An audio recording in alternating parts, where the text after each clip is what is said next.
On the far western edge of Europe, where the land gives way to wind and open water, late medieval Portugal looked outward.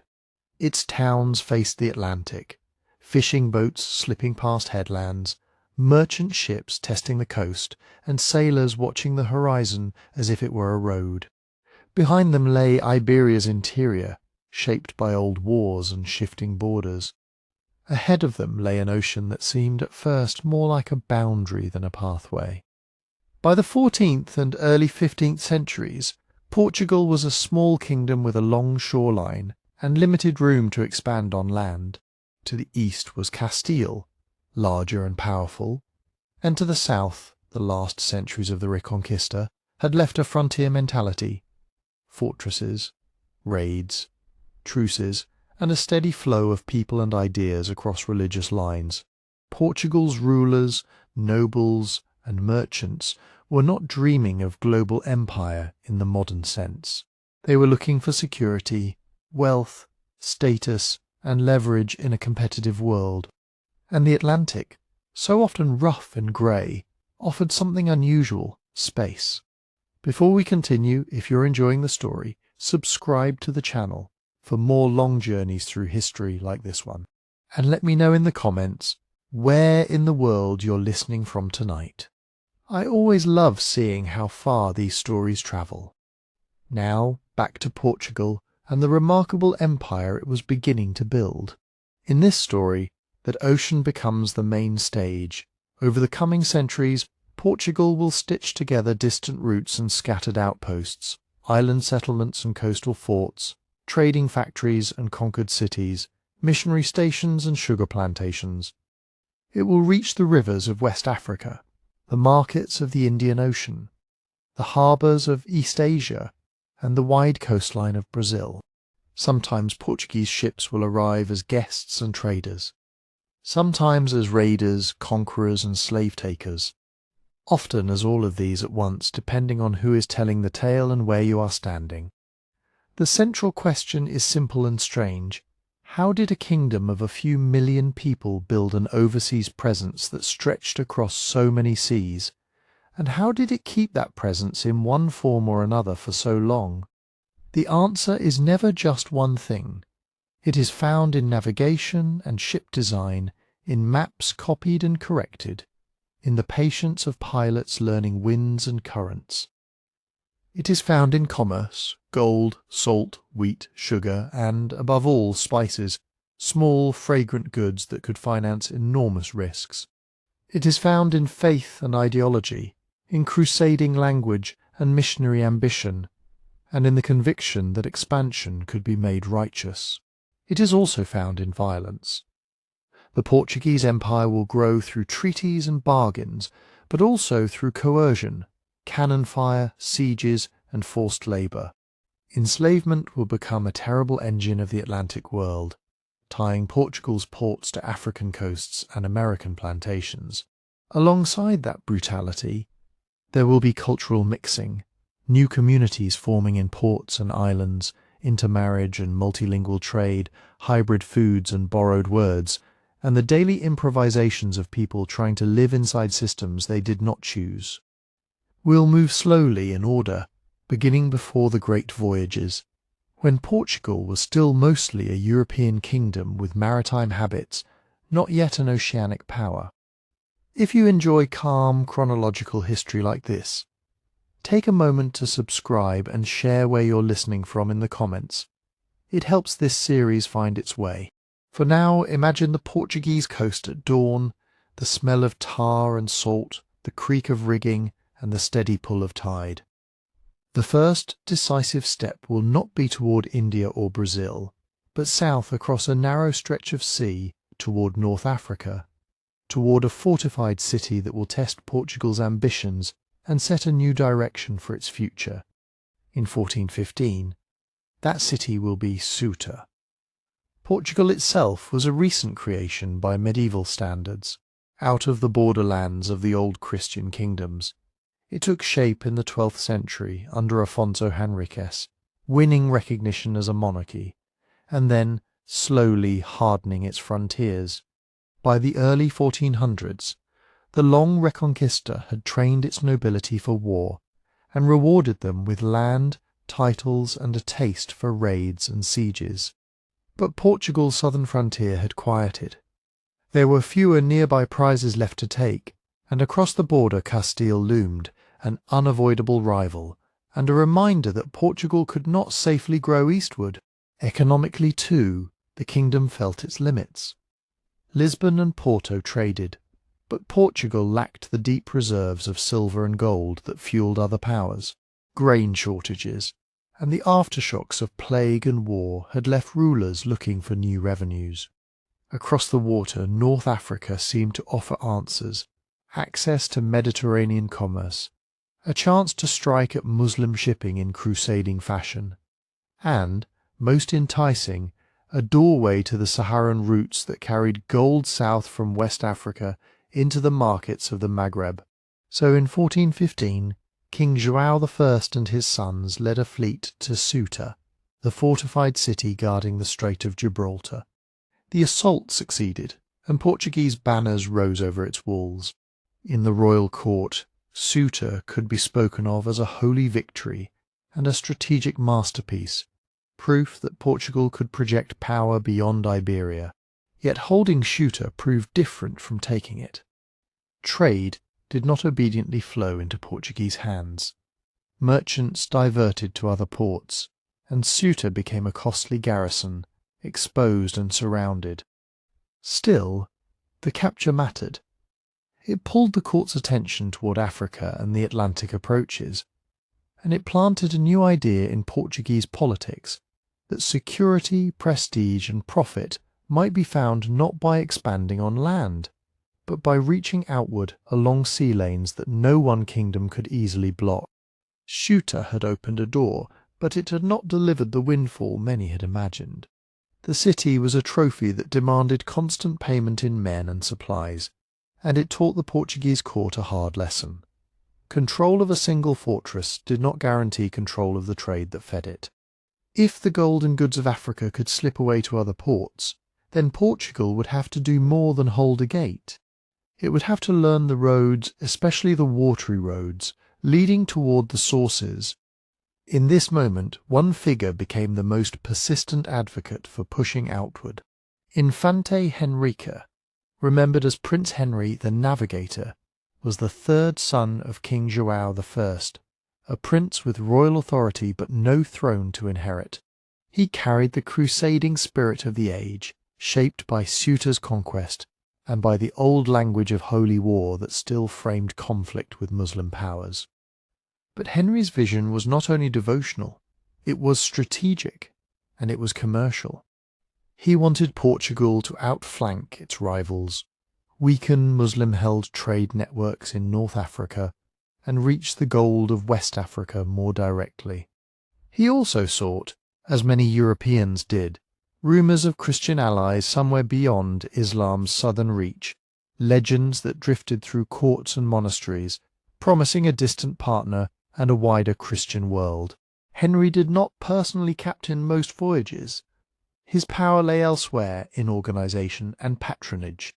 From positions of influence, most importantly as governor of the Order of Christ, the successor to the Templars in Portugal, he gained access to steady resources, the Order's wealth, and its willingness to fund ventures that could be framed as crusading or missionary work gave Henry a kind of institutional engine.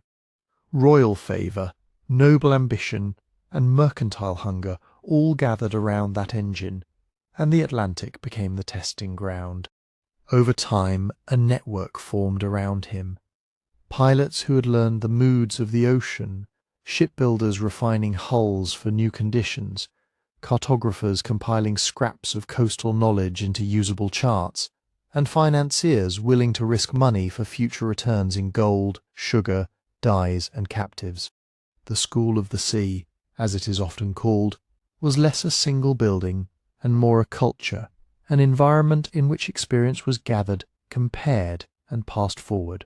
Sagas, on the Algarve's windswept edge, later became linked with this story, and while the legend of a formal academy can be exaggerated, the underlying truth remains. Portugal began to systematize seafaring knowledge as a tool of state.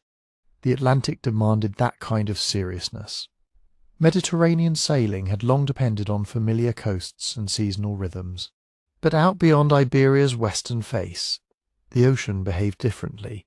Winds and currents were not merely obstacles, they were laws. To sail south and return safely, a ship might have to learn a counterintuitive trick, going far out into open water to catch favourable winds back home.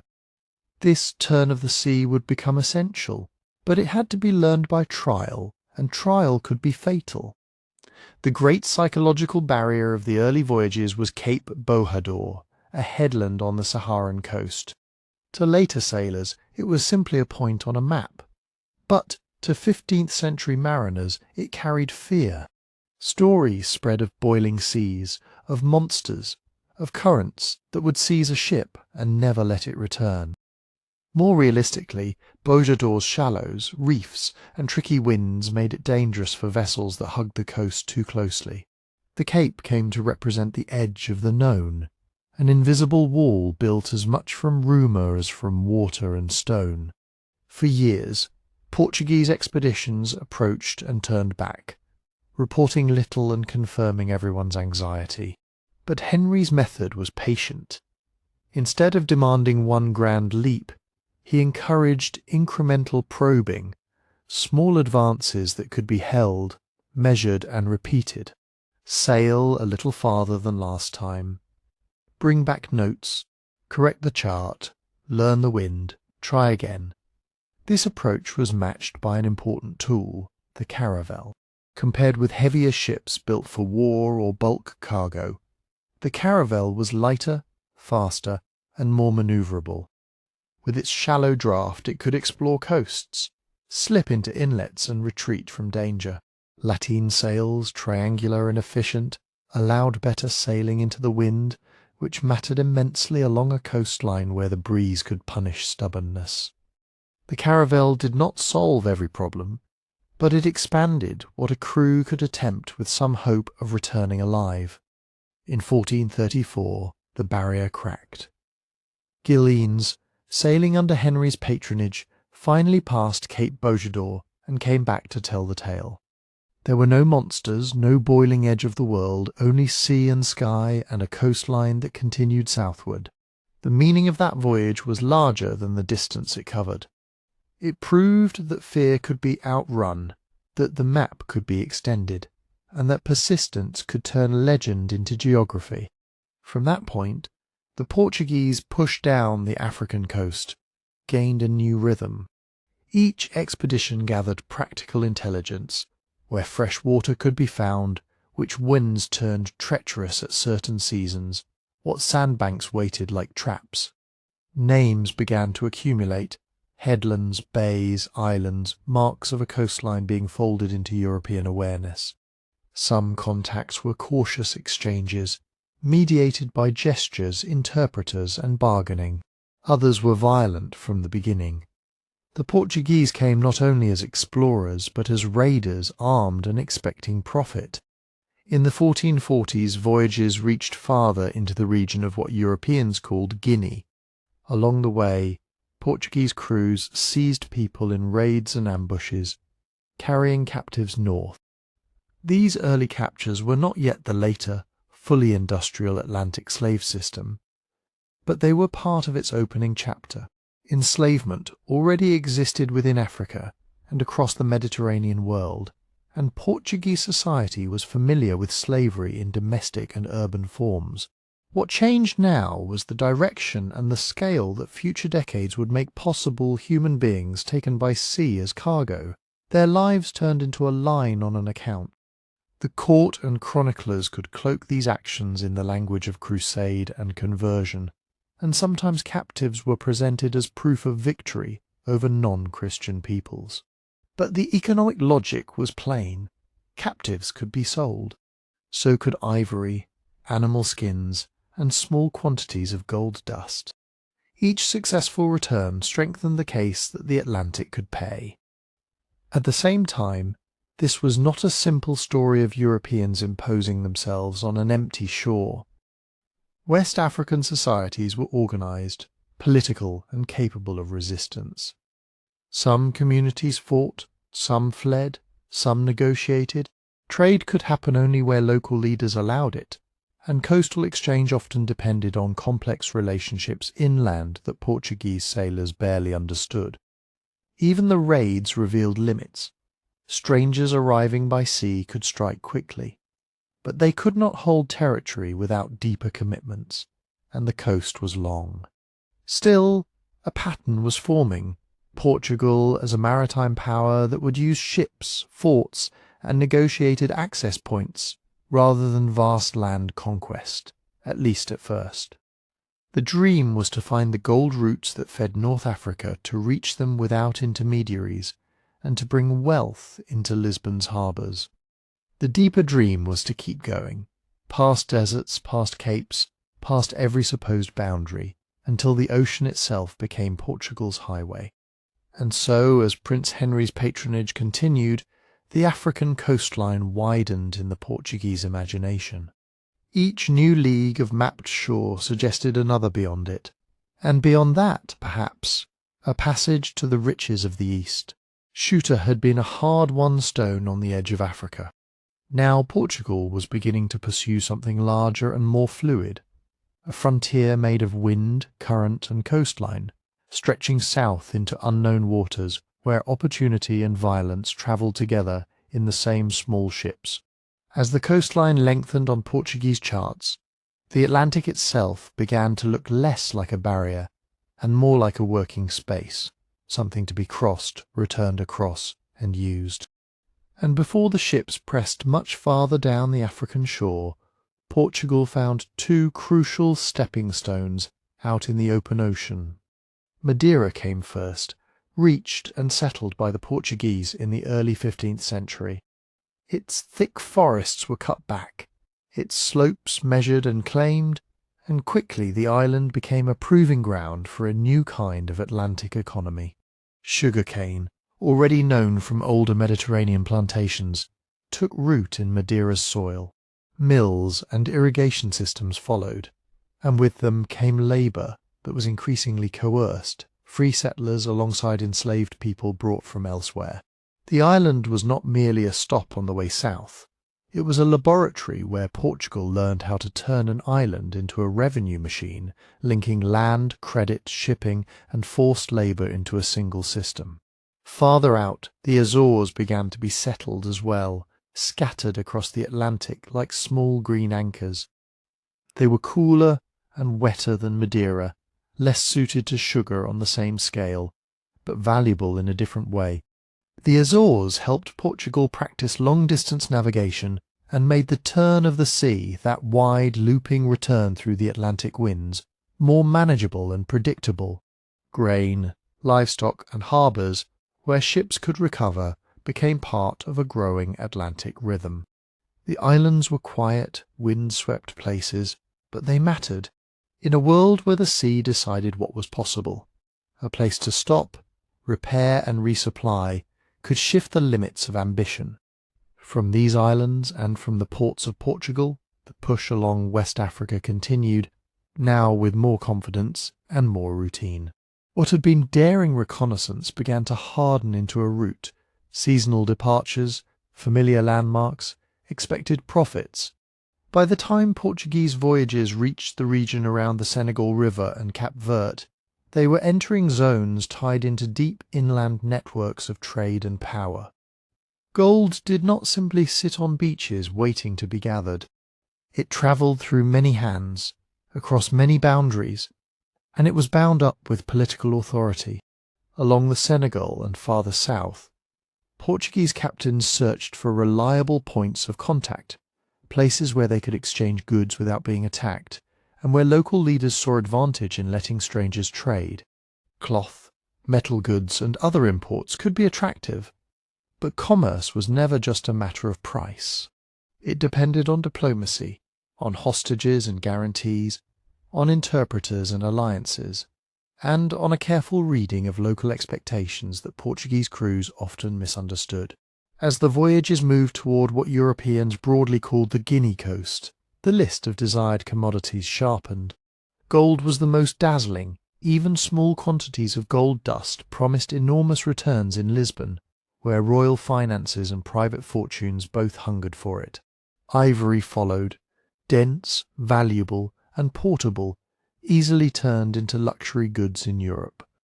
There was also West African pepper, especially Malagueta, the so-called grains of paradise, which European markets treated as a pungent stand-in for the more famous spices that still came through older routes. These products were not trivial. They were the early proofs that oceanic trade could be made to pay. But among these goods, another market grew rapidly, darkening the story as it expanded: the trade in enslaved people. At first, Portuguese slaving in this region mixed raiding with purchase, violence with bargaining.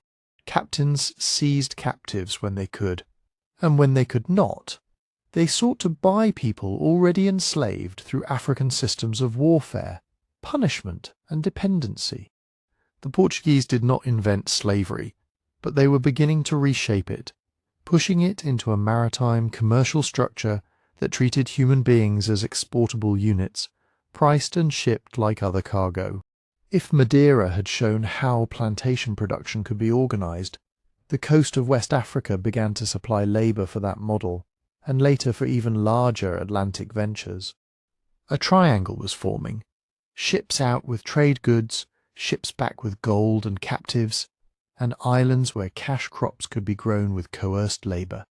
It was not yet the later vast Atlantic system, but its early logic was already visible: profit built on human captivity, normalized through contracts and royal licenses. To secure this commerce, Portugal began to rely less on raiding alone, and more on fixed points, trading posts, and, eventually, forts. A ship could appear and vanish. A fort stayed, stored goods, held captives, and marked a claim. Yet even these structures did not mean the Portuguese truly owned the coast. A fort was a bargain as much as a threat, an attempt to concentrate trade in one place under Portuguese supervision, and to keep rivals out. The most famous of these early strongholds was Elmina, established in 1482 on the Gold Coast in what is now Ghana. Its very name, linked to the mine, spoke to the purpose: gold.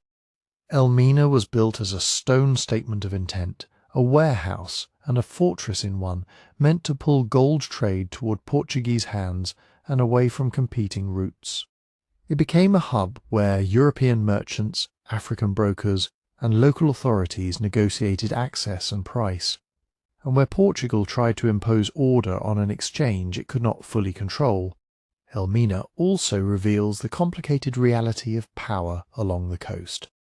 The Portuguese could build walls, but they could not build them in a vacuum. African political actors were not passive spectators to European arrival. Coastal communities and inland states weighed the newcomers against their own rivalries and interests. Some leaders saw advantage in encouraging trade at a controlled point, collecting taxes or gifts, and using foreign goods to strengthen their position. Others resisted, attacked, or restricted contact. Treaties and understandings could be made and broken. Commerce could be negotiated and it could be coerced, and coercion was never far away. Portuguese ships carried cannon, captains carried royal authority, and the expectation of profit. When negotiations failed, violence often followed: punitive attacks, kidnapping, intimidation. Even when trade was peaceful, it unfolded under pressure, because the Portuguese presence added a new armed buyer into existing systems of competition. The balance of power in many coastal regions could shift as certain groups gained access to firearms or to maritime allies, while others were cut out. If these decades sometimes sound like a steady march south, they were not. Progress came in spurts: a successful voyage, a bad season, a ship lost to storms, another pushed back by hostile shores. The ocean could be as decisive as any ruler, but the pattern was clear enough that Lisbon began to think in terms of networks, of regular routes, defended posts, and a chain of knowledge extending beyond any one crew's experience. And as the coast of Africa became more familiar in Portuguese minds, a new question slowly took shape, like a horizon that refuses to stay still. If golden trade could be reached by following the shoreline, how far did that shoreline go? What lay beyond the regions now known, beyond Guinea, beyond the great bulge of West Africa, where the continent seemed to turn and stretch into the southern seas? Each fort, each island, each negotiated market was a foothold in a much larger gamble. Portugal was learning to live off the sea, to build a system that could survive distance. And with that system in place, the next ambition became almost inevitable: to press on beyond the edges of current maps, and to find the point where Africa might finally be rounded, where the Atlantic could open into another ocean, and the long-sought road to the riches of the East might at last be found. If you're enjoying this slow journey through the making of a global empire, take a moment to subscribe and leave a comment with the part of the Portuguese story you find most surprising. Then let's continue down the coast, toward the winds that guarded the southern tip of Africa. Past the familiar markets and fortified anchorages, the map began to feel unfinished. The coastline curved and ran on, and Portugal's question grew sharper with every season. Did Africa end in a passage to the east, or did it trap ships in an ever longer descent into unknown seas? By the late 15th century, the urgency was no longer only curiosity. It was business, and it was politics. Asian spices, pepper, cinnamon, cloves, still reached Europe mostly through long chains of middlemen, and overland routes that passed through powerful states and busy ports in the eastern Mediterranean. Every hand along the way took a share, and the final prices in Europe reflected it. At the same time, Iberian rivals and Italian merchant cities competed for access to those markets. For the Portuguese crown, an ocean route promised something extraordinary: the chance to bypass older routes, to reach Asian trade on their own terms, and to turn nautical knowledge into a kind of monopoly. So the voyages pressed on with a new intensity. The forts and island plantations had shown that overseas systems could be made to pay. Now the prize was not just gold from West Africa, but a direct link to the wealth of the Indian Ocean, an interconnected world of merchants, cities, and commodities that Europeans knew largely through rumour, fragments, and second-hand accounts. In 1487, King João II entrusted a major expedition to Bartolomeu Dias, an experienced captain shaped by this long apprenticeship along the African coast. Dias did not sail into a blank void. He carried charts drawn from decades of incremental progress, and he carried expectations from a court that had begun to think of the sea as a strategic instrument. The expedition moved southward with the logic of the earlier voyages, following the coast, searching for safe anchorages, watching the skies and currents, reading the ocean like a shifting text. But the southern Atlantic was a harsher teacher. Winds turned erratic. Swells grew heavier. Cold crept into a world that had, farther north, felt sunlit and predictable. Then came the moment that changed everything, not by careful planning, but by the blunt force of weather. Somewhere along the far southwest of Africa, powerful storms battered the ships and drove them away from the coast. The familiar line of land disappeared, replaced by open ocean and uncertainty. For days the fleet was pushed south and east by wind and sea, with no landmarks, only compass, dead reckoning, and the hard discipline of keeping ships together in ugly conditions. When the storm finally eased, Dias turned to find the coast again. He sailed east and then north, and that was when a quiet realization began to form on board. The shoreline, when it reappeared, ran in an unfamiliar direction. If their navigation was correct, they had been blown past the southern tip of Africa without seeing it.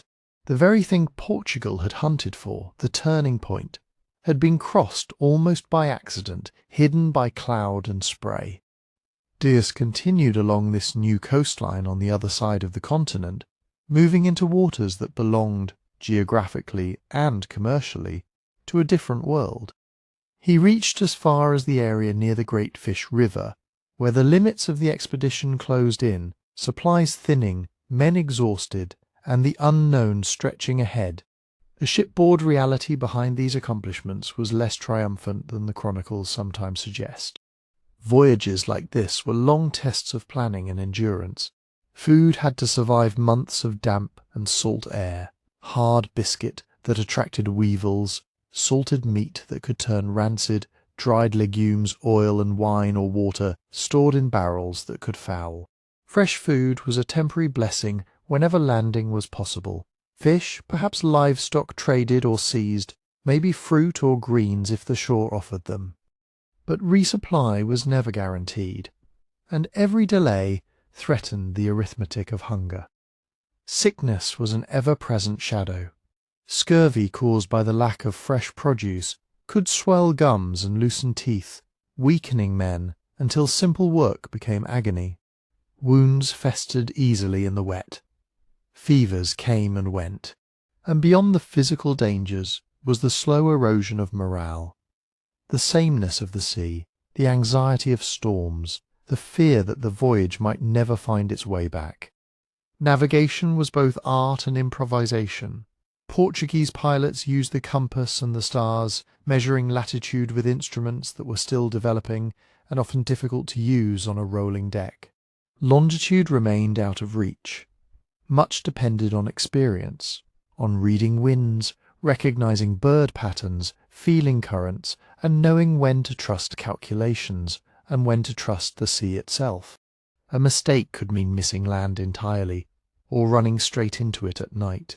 As Dias weighed the decision to go farther or turn back, the human limits of the expedition became decisive.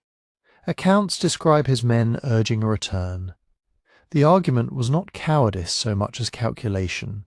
They had already proven something remarkable, and the cost of pushing onward into waters with no known anchorages and no certain resupply could be total loss.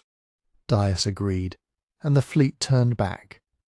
On the return, the expedition finally saw the great headland they had unknowingly passed. Dias is often linked to the name Cape of Storms, a blunt description of the weather that guarded it. But in Lisbon, the point was renamed with a different emphasis, the Cape of Good Hope. The change was not poetic whim, it was policy. Storms described the danger, Good Hope announced the opportunity.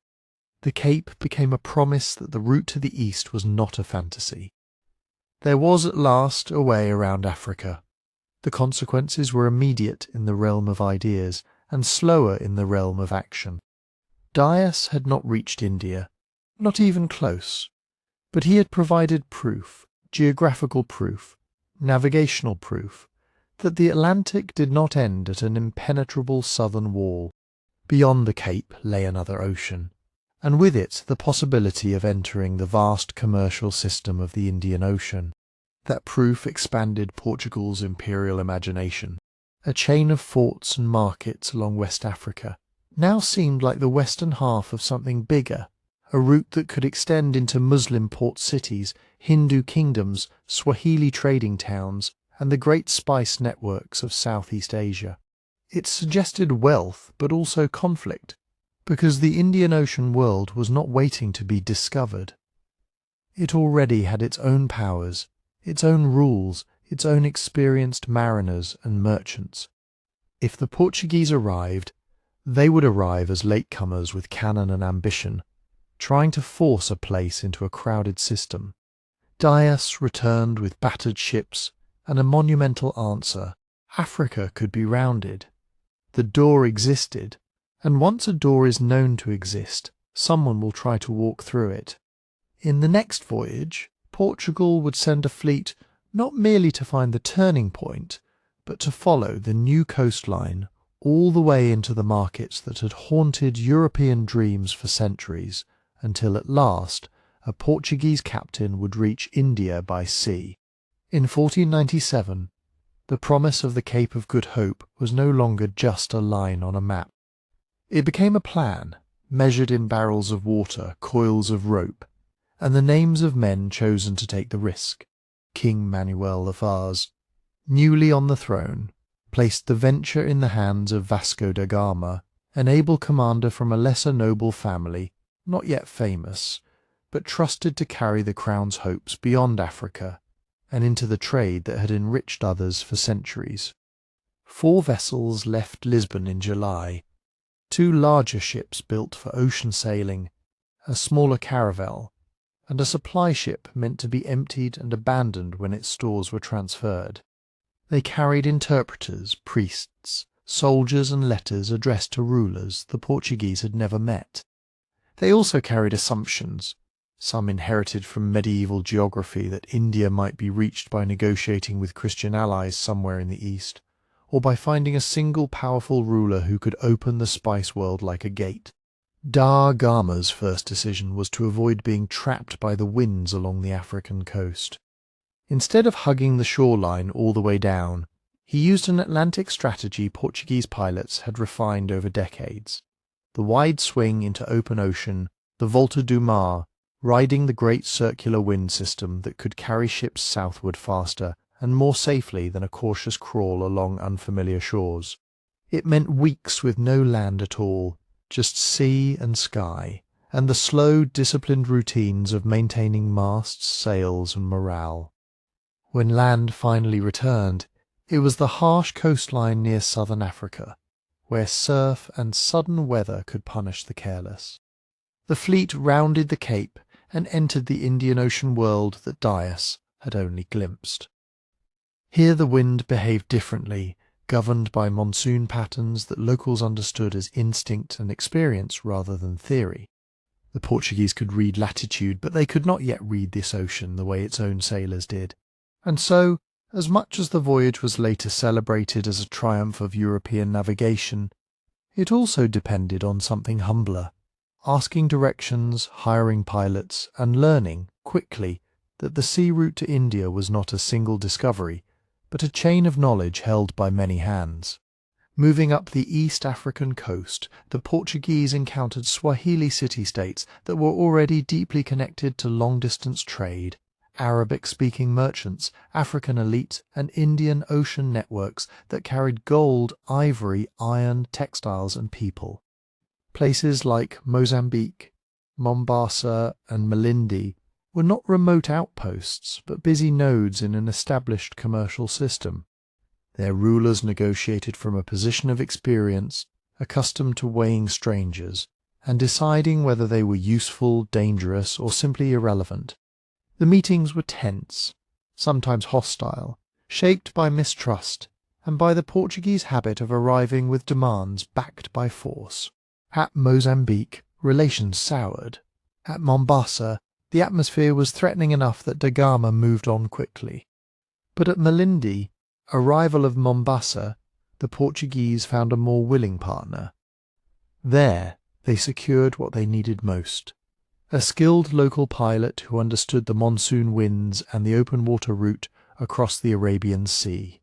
With that guidance, the fleet left Africa and crossed to India, an immense, purposeful leap that felt less like creeping exploration and more like entry into a known highway of maritime commerce. After weeks at sea, in May 1498, the ships reached the Malabar coast and anchored near Calicut, one of the great trading ports of the region. Calicut was not a hidden treasure waiting to be found. It was loud with business and diplomacy, filled with merchants from many lands, Arabs, Gujaratis, Persians, Africans, and others, moving through warehouses and markets where pepper and ginger were everyday commodities, not exotic miracles. The ruler, the Zamorin, presided over a political order that was both local and international, balancing the interests of merchant groups and regional powers. The Portuguese entered this world as newcomers with limited knowledge, few trusted allies, and goods that did not impress. This was one of the quiet shocks of the voyage. Europe's hunger for spices had created an image of India as unimaginably rich, but the Portuguese arrived with trade items that were ordinary by Indian Ocean standards. coarse cloth, metal goods, coral, while their competitors offered silver, fine textiles, and established relationships. Diplomacy, too, proved difficult.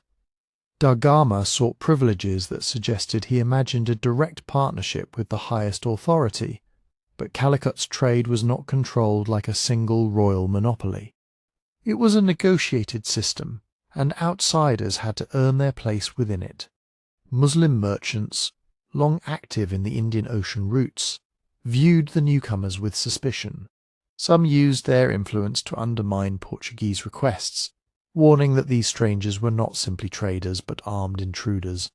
Da Gama's own behaviour could harden tensions, rigid demands, impatience with local protocol, and the ever-present implication that his ship's cannon could decide arguments if words failed.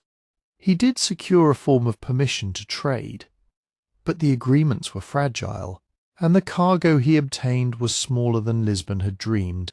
Still, when the Portuguese ships turned back toward home, they carried something more valuable than a perfectly negotiated treaty. They carried proof that the ocean route worked, and samples of the commerce it could deliver. That was enough to ignite royal ambition. The return voyage revealed the true price. Timing against the monsoon could make the sea either a swift road or a punishing trap, and the fleet struggled against unfavourable winds. Food degraded into dust and brine. Water turned stale.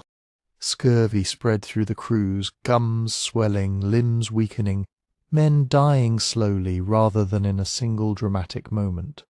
The voyage's endurance was measured in the most ordinary forms of suffering.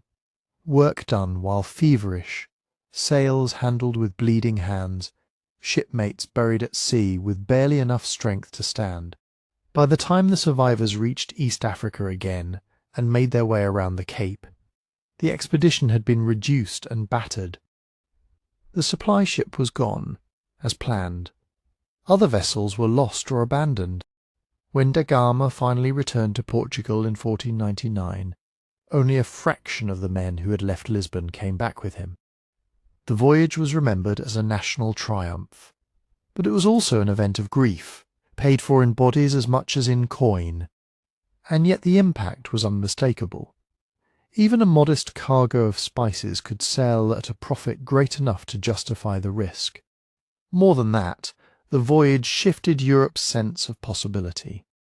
It suggested that Mediterranean middlemen and overland routes were not the only path to Asian goods.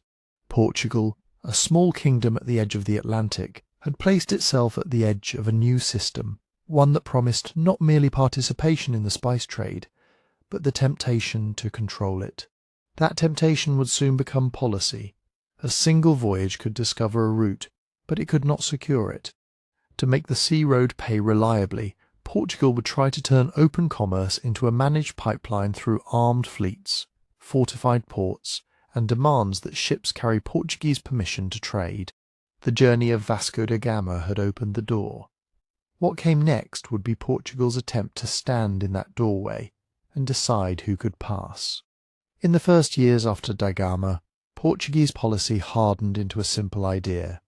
If spices were carried by sea, then sea power could tax them, redirect them, and, in moments of ambition, choke them off. The Crown's answer was not to conquer entire continents, but to build a stitched line of control along the coastlines and straits of the Indian Ocean. This was the Estado da India, less a single territory than a chain of ports, fortresses, factories, and sea lanes, linked by seasonal fleets and royal officials. It was meant to be an empire of harbours and horizons.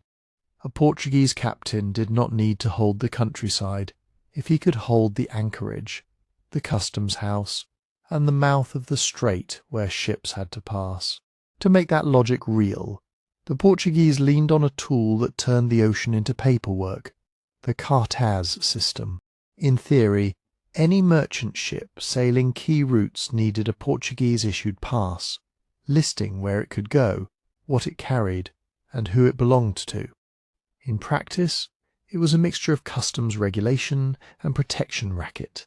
Ships that carried a cartaz might be spared harassment, and even receive convoy protection. Ships without one could be seized, fined, or destroyed. It was an attempt to regulate a trade network that had never belonged to any single state, and it met constant evasion, bribery, and resistance. Still backed by cannon and fast caravels, the Cartaz gave Portugal leverage that no European power had previously wielded in the Indian Ocean. The centre of this new system would become Goa. Early Portuguese efforts focused on the Malabar coast, but the crown needed more than a pepper market. It needed a headquarters, somewhere to repair ships, store goods, gather intelligence, and coordinate war and diplomacy across thousands of miles. In 1510, Afonso de Albuquerque targeted Goa, then under the influence of the Bijapur Sultanate. The conquest was violent and contested, taken, lost, and taken again, a reminder that Portuguese fortresses were never built on empty ground. Once secured, Goa grew into the administrative heart of Portuguese Asia, the seat of a viceroy, the hub of royal courts and merchant houses, the place where orders from Lisbon met the realities of monsoon winds and local politics. It became a cultural crossroads as well. Portuguese officials and soldiers, Indian merchants and artisans, African sailors, mixed families, translators, and Christian clergy living close together in a tropical city whose rhythms were set by tides, festivals, and the arrival of fleets. Goa was not only an outpost of Europe, it was also a new Indo-Portuguese world, shaped by intermarriage, conversion, and the daily work of trade. From Goa, Portuguese attention moved to choke points, places where geography itself seemed to offer a lever. One of the most important was Hormuz, the gateway to the Persian Gulf. Control Hormuz, and you could watch the movement of goods between Persia, Arabia, and the wider Indian Ocean. In 1515, the Portuguese imposed their authority there, building a fortress and demanding tribute. Hormuz was rich not because it produced much, but because it sat at the hinge of routes, pearls and horses, textiles and dates, Persian silk and Indian cotton, all passing through a narrow maritime funnel. Portuguese presence inserted new costs into old exchanges, and the local elite adapted, bargaining and paying when necessary, manoeuvring when possible. Another hinge lay far to the east, Malacca, taken in 1511. If Hormuz was the key to the Gulf, Malacca was the doorway to Southeast Asia and the passage toward the Moluccas, the Spice Islands, where cloves and nutmeg grew. Malacca was already a cosmopolitan trading city, a place where Malay rulers, Chinese merchants, Indian financiers, and Muslim traders from across the ocean met in a multilingual marketplace. Albuquerque's conquest was brutal, and it fractured the local order. Yet even after the Portuguese raised their flag, commerce did not simply become Portuguese. Traders rerouted to rival ports, local powers contested Portuguese claims, and the city's life continued through negotiation as much as force.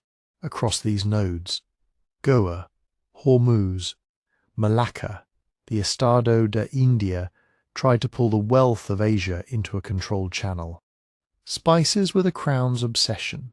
Pepper from the Malabar coast, cinnamon from Ceylon, cloves and nutmeg from the far eastern islands, carried westward in holds that smelled of resin and heat. But the trade was never only spices. Indian cotton textiles, light, durable, and desired across Africa and Asia, moved alongside them. So did metals, timber, and weapons. And because Asian markets demanded payment in forms Europeans often lacked, bullion became a constant concern. Silver, especially, was a language of trade that opened doors where Portuguese goods could not. Gold and copper mattered too, as did the steady accounting of who owed what to whom in a world where credit travelled with reputation. The Portuguese also travelled with missionaries. Churches and religious orders followed the fleets, and conversion became part of the imperial project, sometimes sincere, sometimes strategic, often entangled with power. Local alliances were made with Hindu and Muslim rulers against rivals, with merchants seeking advantage, with communities looking for protection or leverage. Yet coercion remained close at hand.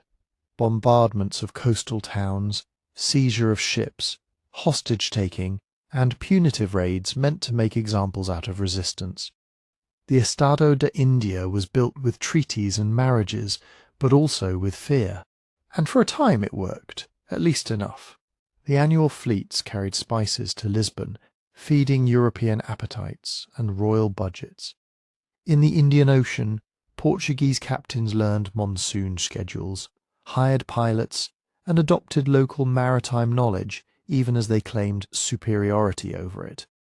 Their empire, strung along the sea, depended on constant motion, ships arriving, ships departing, fortresses supplied, officials replaced, debts collected.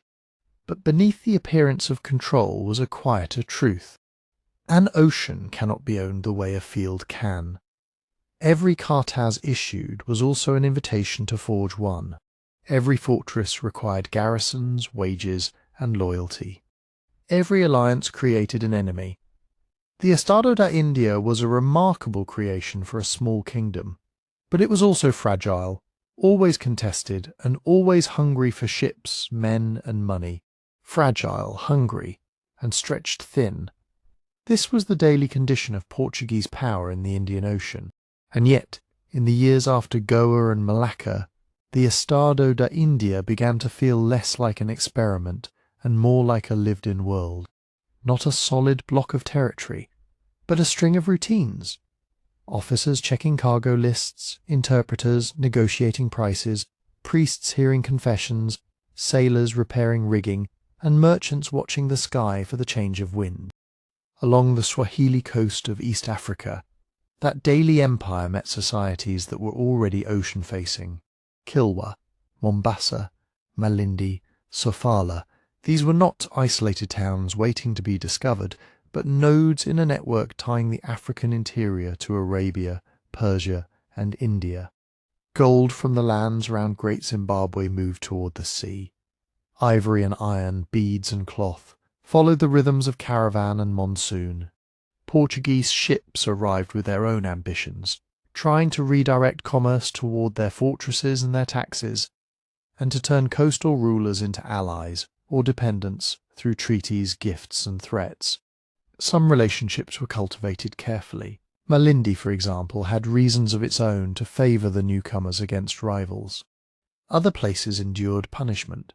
Mombasa was bombarded more than once, and Kilwa faced harsh demands.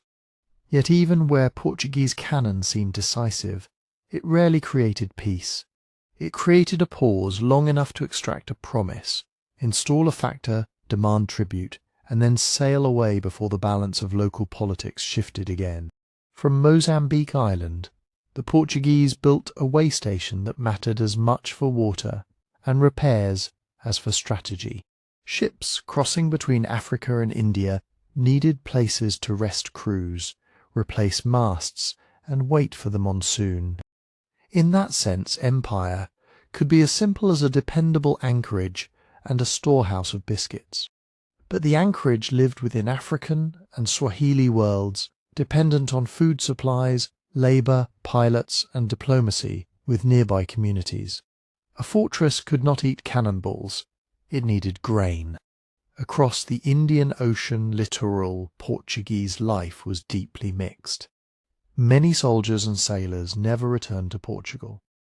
They married locally, formed households, learned the languages of the ports, and raised children who belonged to more than one world. In places like Goa, Cochin, and along the East African coast, communities grew that blended Portuguese customs with Indian and African ones seen in dress, food, and the daily mix of words spoken in markets and in homes. Language itself became a tool of survival. Portuguese spread as a tongue of contracts and shipboard commands, while Portuguese newcomers depended on interpreters fluent in Gujarati, Arabic, Swahili, Malayalam, Tamil, Malay, and more. Over time, a practical coastal Portuguese shaped by local grammar and borrowed words travelled with sailors and traders. It was not the polished speech of Lisbon, but a working language for bargaining, praying, pleading, and sometimes swearing. Catholic missions also became part of this everyday empire. Franciscans, Dominicans, Jesuits, orders arrived with different methods but similar certainty. They built churches and schools, preached in ports and villages, and sought converts among fisher communities, artisans, and elites. Some conversions came from conviction, others from the hope of protection, access to Portuguese trade, or advancement within the new order. Conversion could be sincere and also strategic, because in an empire built on favours and gatekeeping, a shared faith sometimes opened doors. Yet alongside baptism came pressure.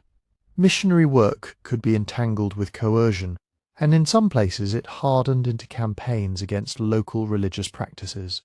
What Portuguese chroniclers might call reform could feel, on the ground, like disruption, an attempt to reorder family life, inheritance, marriage, and community authority. Christianity spread, but never simply replaced what was already there. It mixed, adapted, and was contested, and local people shaped what it became. At sea, the Estado de India was constantly at war, sometimes formally, often in a grey zone where pirate was a word thrown like a net. Portuguese captains accused rivals of piracy when they refused the cartas or traded outside Portuguese control. But many Muslim, Hindu, and Southeast Asian merchants saw Portuguese seizure of ships as piracy in European clothing. The line between legitimate taxation and armed robbery depended on who wrote the report afterward. Local powers did not accept the new rules quietly.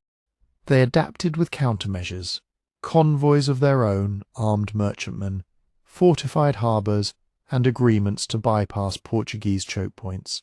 Ships hugged coastlines, sailed at different seasons, used alternative ports or paid bribes when that was cheaper than a fight. Ports that lost commerce to Portuguese pressure tried to recover it by offering better terms, safer anchorage, or alliances with Portuguese enemies. The ocean trade was too valuable to surrender. It simply learned new routes. Diplomacy, too, could be a weapon. The Zamarin of Calicut negotiated and fought, working with other merchants and rulers to resist Portuguese demands. The Sultanate of Gujarat and other Indian states weighed Portuguese alliances as they would any other, useful in one moment, dangerous the next. In the Red Sea and Persian Gulf, powers tied to Egypt and the Ottoman Empire challenged Portuguese influence, not as a local annoyance, but as a strategic threat to long-established routes and revenues. Portuguese victories were real, but they were never final. And through all of it, the cannons, so central to Portuguese confidence, were only part of the story. Trade depended on local knowledge as much as force. Pilots who knew reefs and currents, merchants who understood credit networks, shipwrights who could repair hulls with regional timber, and brokers who could translate not just language but etiquette and political risk. A cargo of pepper moved because dozens of relationships held long enough for it to be loaded, insured by trust, and backed by threat in unequal measure. This was the everyday empire in Africa and Asia. Not a single march of conquest, but a constant negotiation, punctuated by violence and stitched together by exchange. It produced new communities and new frictions, new saints and new smugglers, new treaties and new wars. And while Portuguese attention stayed fixed on the monsoon highways of the east, the Atlantic winds kept carrying ships south and west.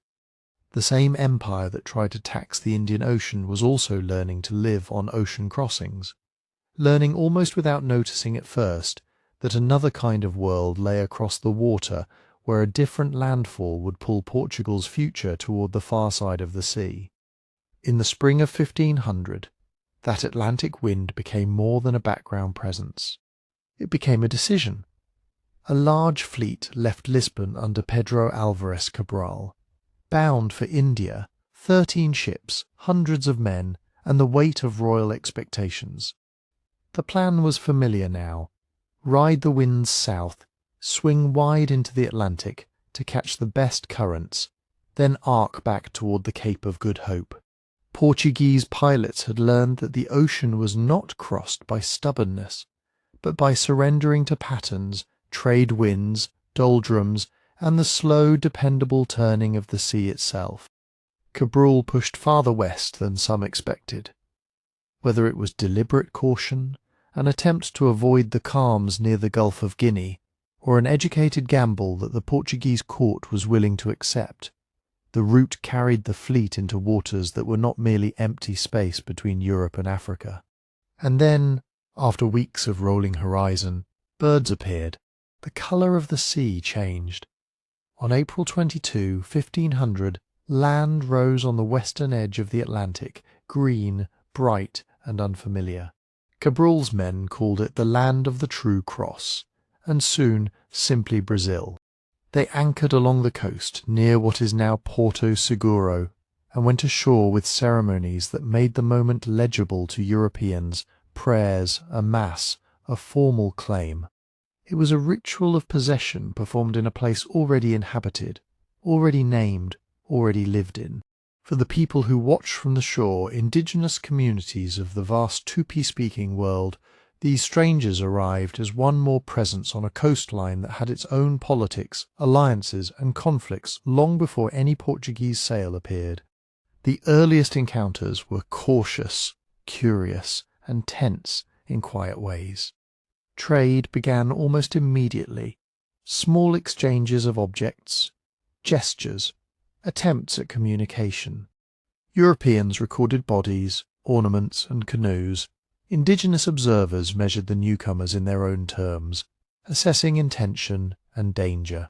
There was no single first contact, only a series of meetings shaped by misunderstandings and by the basic fact that each side needed something from the other: information, food, permission to remain, or the ability to leave safely. Cabral did not stay long. His destination was still India, and the fleet had an empire to service on the other side of Africa.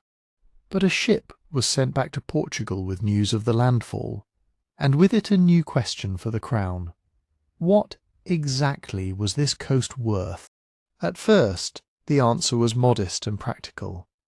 Brazil's earliest export was not gold or spices, but Brazil wood pau-Brazil, a tree whose heartwood produced a vivid red dye prized in European textile markets. The work of extraction fell quickly into a familiar rhythm of coastal exchange. Portuguese ships returned to load heavy logs, small outposts and trading stations appeared, and indigenous labour became central to the business, sometimes through negotiated alliance, often through coercion and raiding. The coast could be opened without a grand conquest, just by keeping ships coming, building relationships that favoured Portuguese traders, and turning local rivalries into leverage. If you're enjoying this calm journey through the making of Portugal's empire, take a moment to subscribe and share in the comments which corner of this global story you want to hear more about. Then let's keep going, because Brazilwood was only the beginning. As the 16th century moved forward, Brazil's value came to be measured not just by what could be gathered, but by what could be grown. Sugar, already produced on Portuguese Atlantic islands like Madeira and São Tomé, became the model. Europe's appetite for sweetness was rising, and sugar required a particular combination: land, capital, mills, shipping, and above all, labour, organised on a scale that small coastal trade could not supply. That need for labour reshaped everything. The first decades saw widespread attempts to compel indigenous work through warfare, enslavement, and systems of forced service, justified by Portuguese claims of just war against those labelled hostile. Indigenous communities resisted in many ways, through flight into the interior, through fighting, through fragile alliances that could turn quickly against the newcomers, and through the simple refusal to live under foreign demands. Disease, carried unknowingly and then inexorably across the ocean, added a catastrophe that weakened societies and made violence even more devastating. Over time, Portuguese colonists and officials increasingly turned to another brutal solution that the Atlantic world was already putting into motion: the large-scale importation of enslaved Africans.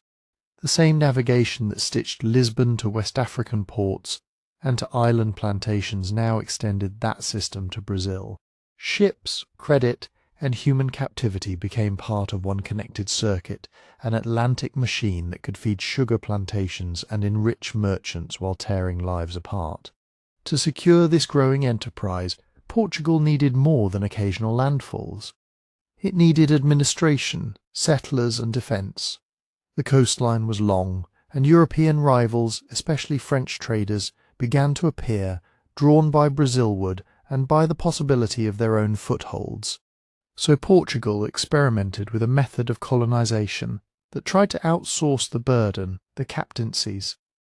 Great strips of land were granted to donatarios, private lords charged with bringing settlers, founding towns, organizing production, and defending the shore. Some captaincies failed outright, starved of people and money or overwhelmed by conflict. Others began to take root. In 1549, the crown moved to tighten control with a royal governorate and a capital at Salvador de Bahia. A more permanent colonial structure followed: councils, courts, churches, and missions. Jesuits arrived with the goal of conversion and protection, sometimes defending indigenous communities from enslavement, sometimes drawing them into mission settlements that also served imperial order. Along the coast, forts and batteries guarded bays and harbours, because Brazil was no longer just a discovered land. It was becoming a contested Atlantic centre, an economy, a colony, and a frontier. And quietly the empire's balance began to tilt. Portugal still chased spice profits in the east and fought to hold its Indian Ocean choke points.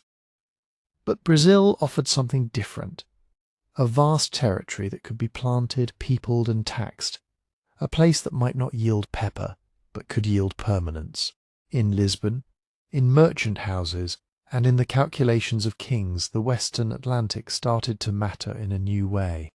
Yet for Portugal to hold this land without endless war with other European powers, it needed more than ships and forts. It needed the world to agree, at least on paper, on who had the right to claim which ocean and which shore.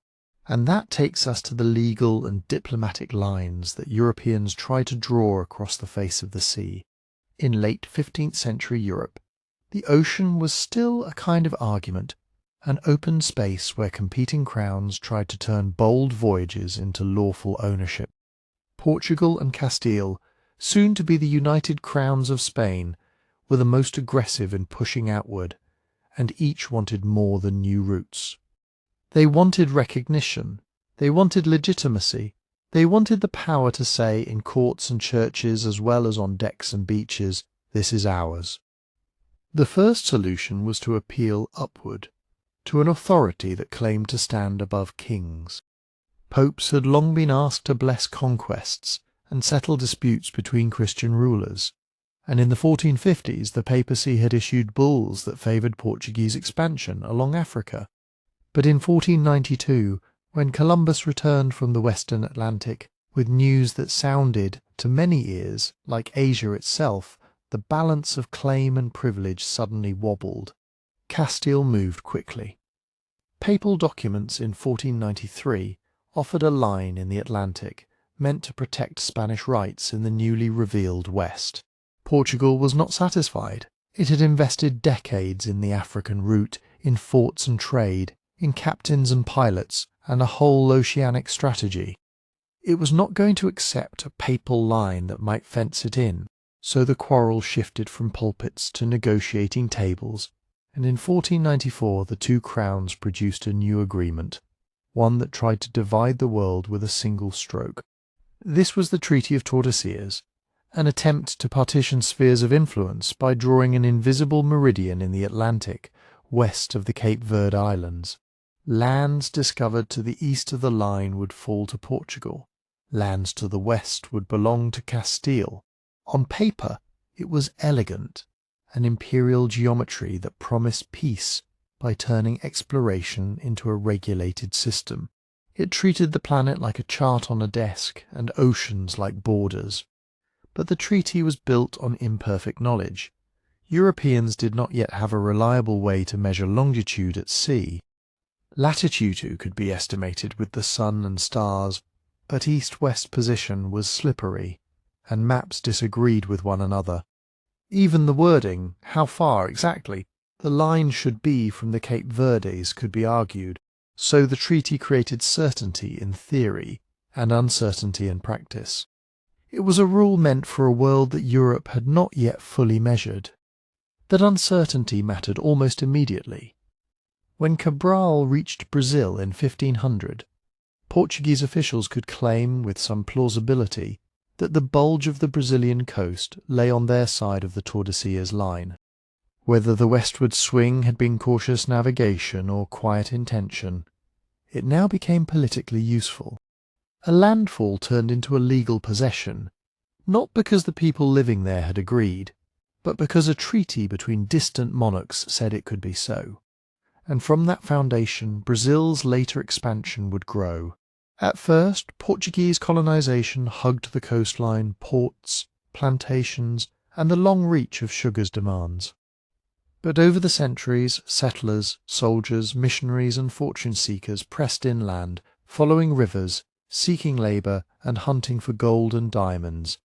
The line of Tordesillas, so neat on parchment, could not hold back the reality of movement on the ground. When Portuguese expeditions pushed west, beyond what the treaty had granted, they often did so first, and justified it later.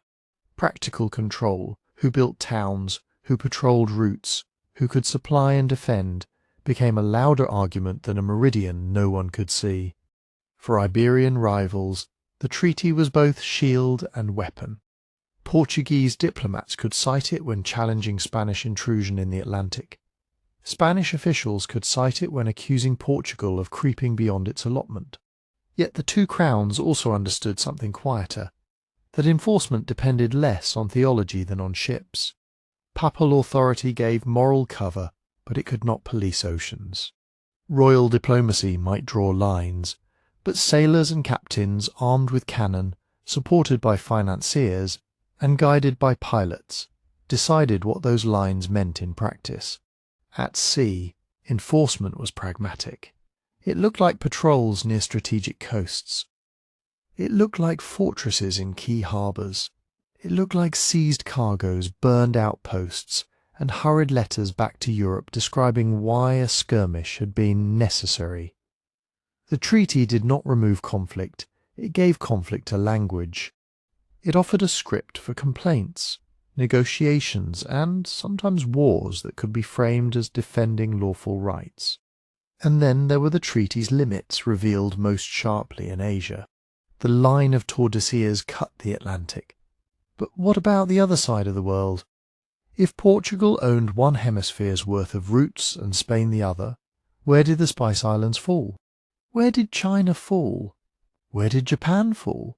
These questions became urgent as Portuguese ships reached the Indian Ocean and beyond, and as the Spanish pushed across the Pacific. In 1529, another treaty, the Treaty of Zaragoza, tried to extend the same logic, drawing an anti-meridian in the east. Yet the same problem remained. The globe was being divided by rulers who could not precisely locate the divisions. More importantly, Asia did not behave like the Atlantic. In the Indian Ocean, Portugal could impose itself at choke points. Goa, Hormuz, Malacca, by leveraging naval artillery and fortress diplomacy. But it could not redraw the political map of the continent. It had to bargain with sultans, merchants, emperors, and city elites who did not recognize papal grants as meaningful authority.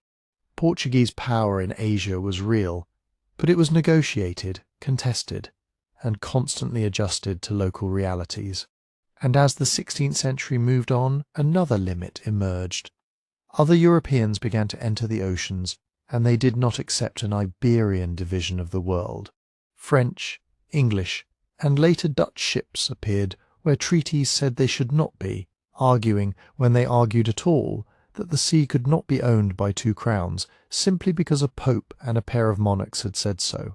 The Atlantic and Indian Ocean grew crowded, and the age of protected duopoly began to fray.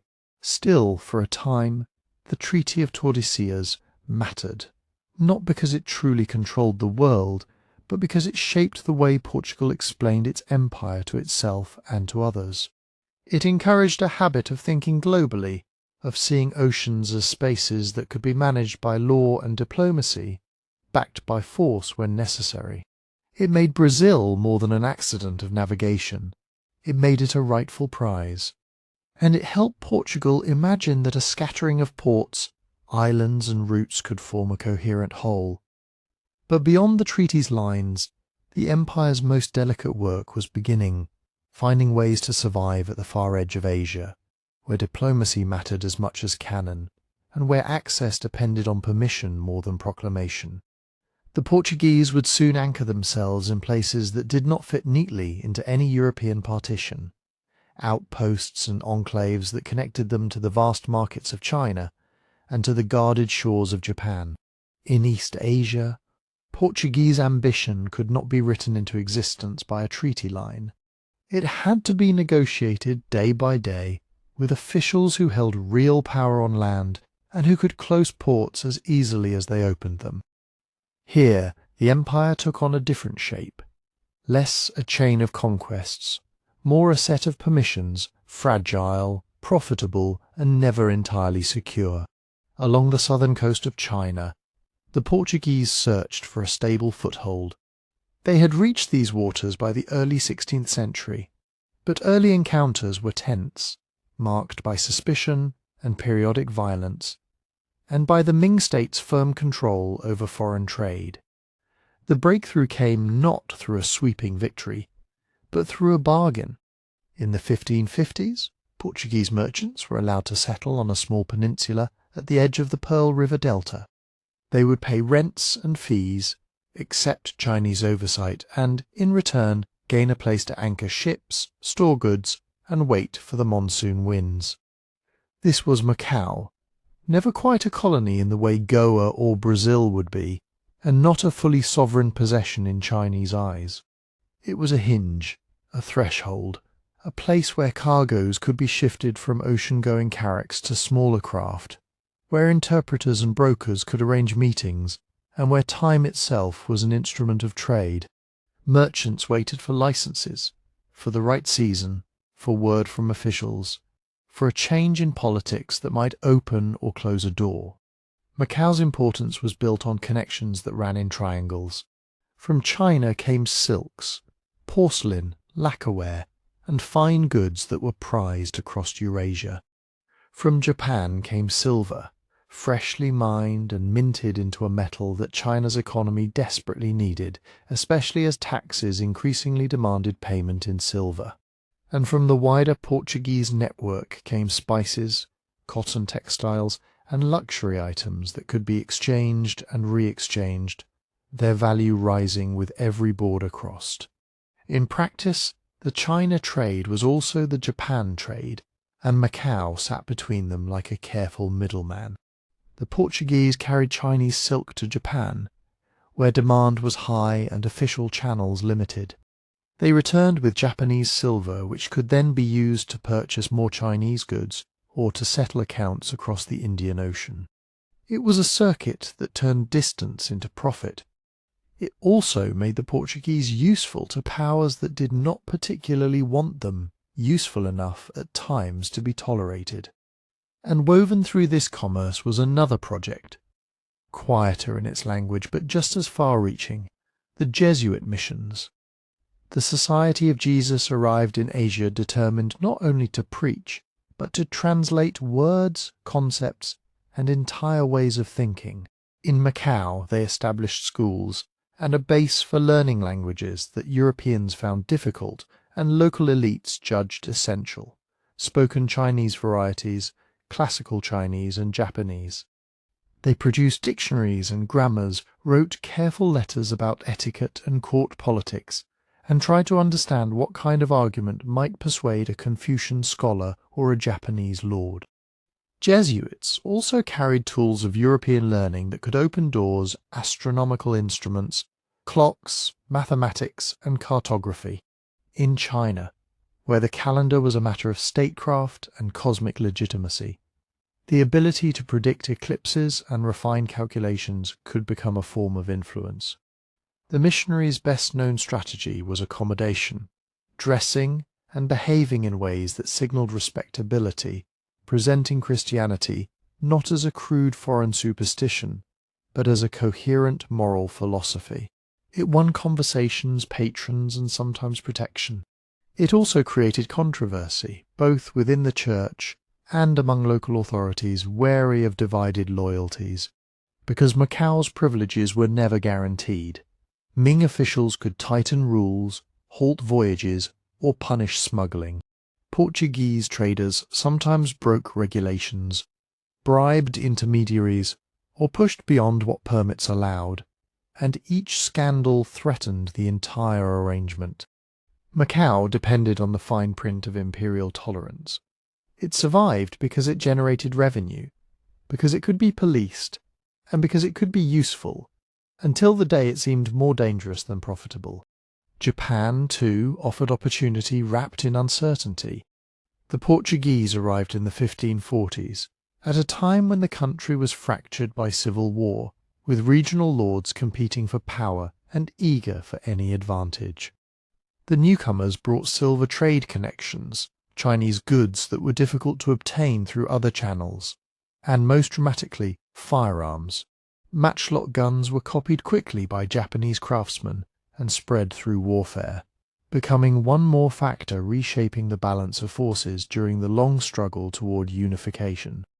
Trade followed the gun. Portuguese ships, often called the Black Ships by later memory, came to designated ports, and Japanese merchants and rulers competed for access. Jesuit missionaries gained converts, including some daimyo who saw alliance with the Portuguese as both spiritual and strategic. For a few decades it seemed possible that Christianity might take root broadly in Japan, tied to commerce and to the ambitions of local power.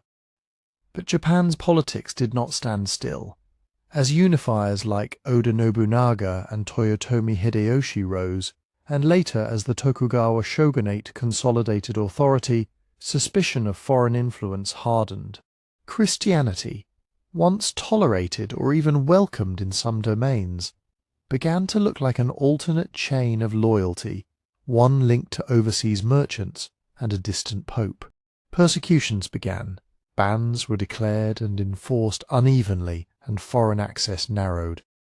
Portuguese fortunes shifted with each edict and each change of regime, until Japan's rulers moved toward a controlled isolation that left little room for Iberian intermediaries. In Macau, in Nagasaki, and across these sea lanes the Portuguese Empire showed its most delicate face, an empire of brokers and letters, of translators and accountants, of rented land and conditional entry. It could be astonishingly profitable, and also startlingly vulnerable. And beneath the silk and silver, beneath the learned debates and careful diplomacy, another current ran through the wider Portuguese system, one that would soon demand its own attention. The wealth that financed ships and forts, that fed credit and royal ambition, was increasingly tied to coerced labour and human bondage across the Atlantic. The empire's farthest elegance in East Asia rested, in no small part, on the darker engine turning closer to home, and in Brazil, an engine that moved not only goods but people by force. That darker engine had been warming for generations, long before Macau's rented peninsula and Japan's silver circuits. In the 15th century, as Portuguese captains edged down the West African coast, they did not only map currents and capes, they also entered existing African worlds of trade and warfare, where captives could be taken, ransomed, or sold. What changed over time was the scale, the organisation, and the oceanic reach. Early on, enslaved people were brought to Portugal itself and to Atlantic islands that served as laboratories of empire. Madeira, settled in the early 1400s, became a place where sugar could be grown for European markets. Sugar was valuable, but it was also demanding clearing land, building mills, cutting cane in heat, boiling juice down into crystals. As profits rose, so did the pressure to find labour that could be controlled with violence and law. Enslaved Africans were forced into that work, and an island economy began to take on a grim rhythm. Ships arriving with people, departing with sugar, and returning with more tools, credit, and demands. Further south, São Tomé and Príncipe expanded the pattern. Their climate suited sugar even better, and plantations spread across volcanic slopes. The island's position in the Gulf of Guinea made them a staging point in an emerging Atlantic system, linking the African coast to European consumers and increasingly to the new colonial world across the ocean. Portuguese traders, crown officials and private financiers developed contracts, taxes and licenses, paperwork that turned human lives into columns of expected revenue. This did not mean the system was smooth or unchallenged. It was contested at every step by African states protecting their interests, by rival merchants, by local intermediaries, and by the enslaved themselves. Some captives were taken in raids, others were seized in wars whose causes were local but whose consequences now reached across the sea. People hid, fled, negotiated, fought back. Families were broken apart by decisions made in palaces, in forts, and at markets where buyers judged bodies with cold efficiency. The Middle Passage, the ocean crossing, became its own instrument of domination. Packed into holds, restrained, deprived of air and space, enslaved men, women, and children endured sickness, thirst, and terror. Many did not survive the voyage. Some resisted even there, through hunger strikes, sabotage, and uprisings that terrified crews and led to harsher controls. Those who reached port were often marched into sale yards and auctions, where new names, new owners, and new languages erased old identities as much as violence could manage. Then Brazil turned the Atlantic trade into a vast, long-running machine. After the first decades of Portuguese presence, sugar plantations took hold along the northeast coast, especially in Pernambuco and Bahia. Mills, engenhos, were expensive, and they pulled in capital from merchants and lenders who wanted steady returns. The hunger for labour grew quickly beyond what coercion of indigenous people could supply, especially as disease, flight, and indigenous resistance undermined early attempts to force local communities into plantation work. The result was a steady escalation in the importation of enslaved Africans on a scale that made Portuguese shipping lanes and trading posts central to the traffic for centuries. Across the empire, institutions made this possible. The crown sought revenue through duties and monopolies, granting contracts to merchants and companies, issuing licenses and staffing customs houses. Local officials registered cargoes and collected fees. Clergy debated the morality of slavery, while baptizing captives and blessing plantations. Merchants insured ships and spread risk through partnerships, turning suffering into a portfolio. And with each cycle, cane cut, sugar shipped, money counted, the plantation frontier pushed outward. The societies shaped by this were not only colonial. In West and Central Africa, the trade's demands distorted politics and warfare, rewarding those who could deliver captives and punishing regions exposed to raids. In Brazil, enslaved Africans brought skills, religions, languages, and memories that did not disappear. They reshaped food, music, work, and belief. Resistance was constant. People fled into forests and mountains, forming quilombos, maroon communities that fought to survive beyond plantation reach. Others resisted in smaller daily ways, slowing work, preserving forbidden traditions, negotiating fragile spaces of family and solidarity under brutal conditions. Over time, the world began to argue back. Enlightenment critiques, religious activism, and, most decisively, the repeated rebellions of enslaved people across the Atlantic pushed slavery onto the agenda of imperial politics. Britain's growing naval power added another pressure, policing slave routes when it suited British policy. Portugal issued decrees and signed treaties limiting the trade in stages, especially in the 19th century. But the end was slow and contested. Even where the legal trade was curtailed, coerced labour persisted through smuggling, debt, peonage, and harsh plantation discipline that changed names more easily than realities. And still, for a long stretch, the wealth extracted from forced labour helped prop up the Portuguese imperial web, financing ports, ships and defences, and feeding the illusion that scattered outposts could be held together by profit and paperwork. But as the Atlantic system matured, so did the competition around it. Other European powers learned the routes, copied the methods, and arrived with larger fleets and harder bargains. Portugal's empire was nearing its height. A global network stretched tight across oceans, and in the tightening, the strain would begin to show, as rivals circled and the struggle to hold what had been taken grew sharper with every passing decade. By the late 16th century, the Portuguese world could feel, to those who benefited from it, like a single long chain of harbours and horizons. It began at the Atlantic edge of Europe and ran outward in stages. The island stepping stones of Madeira, the Azores and Cape Verde, the plantations and growing towns of Brazil, the trading points and fortresses along the African coasts, then onward around the Cape into the Indian Ocean, to East Africa, to the Persian Gulf, to India, and farther still to Southeast Asia, Malacca on the narrow throat of the strait, and at last to Macau, perched on the southern edge of China, looking toward the great markets of the Ming world. It was never an empire of continuous land, like a painted block on a map. It was an empire of routes, of monsoon seasons and convoy schedules, of reefs memorized and currents respected, of letters carried in chests and orders repeated like prayers. What held it together, as much as anything, was the sea. Portuguese sea power was not only the site of armed caravels and carracks, it was also the architecture of control, forts set at strategic gates, cannon commanding anchorages, and customs houses that turned the movement of goods into revenue.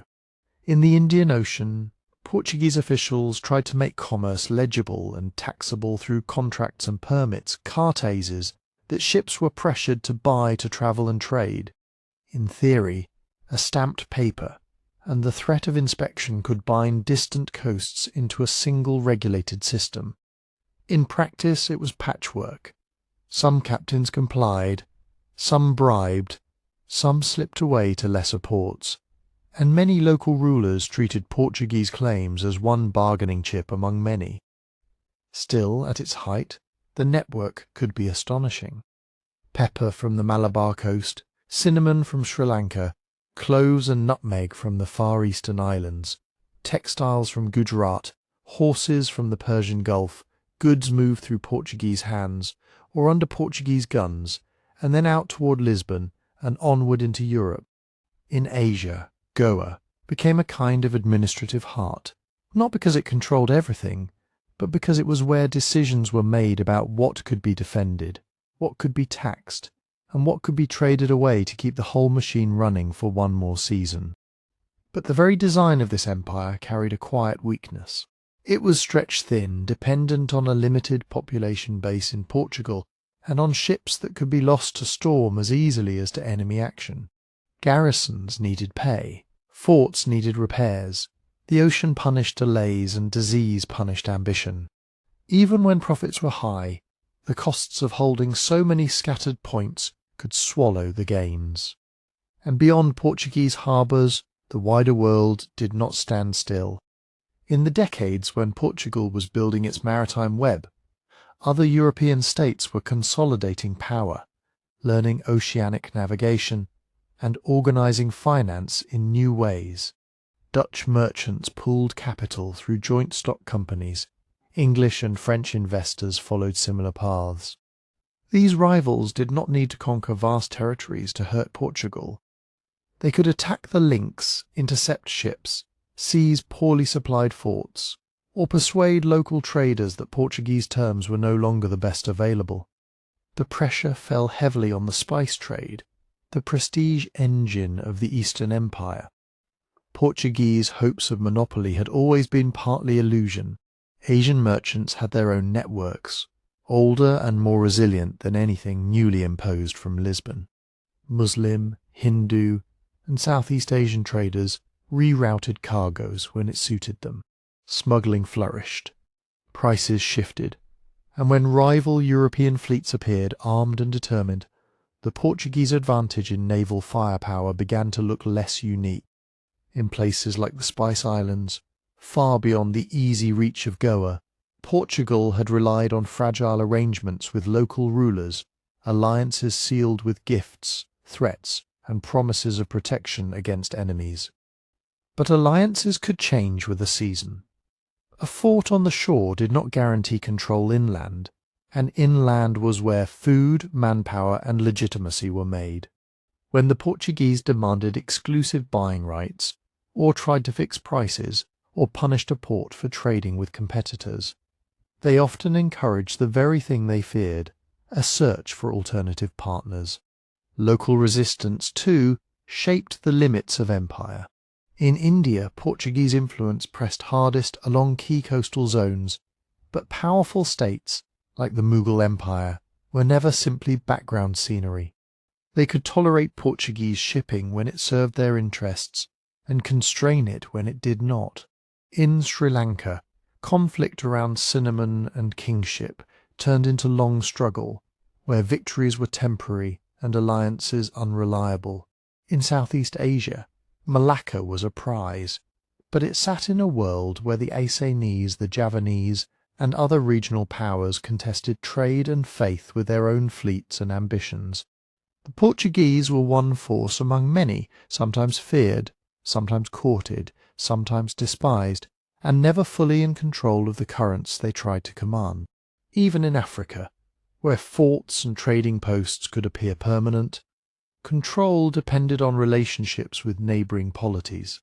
Elites negotiated, resisted, and exploited Portuguese presence for their own ends.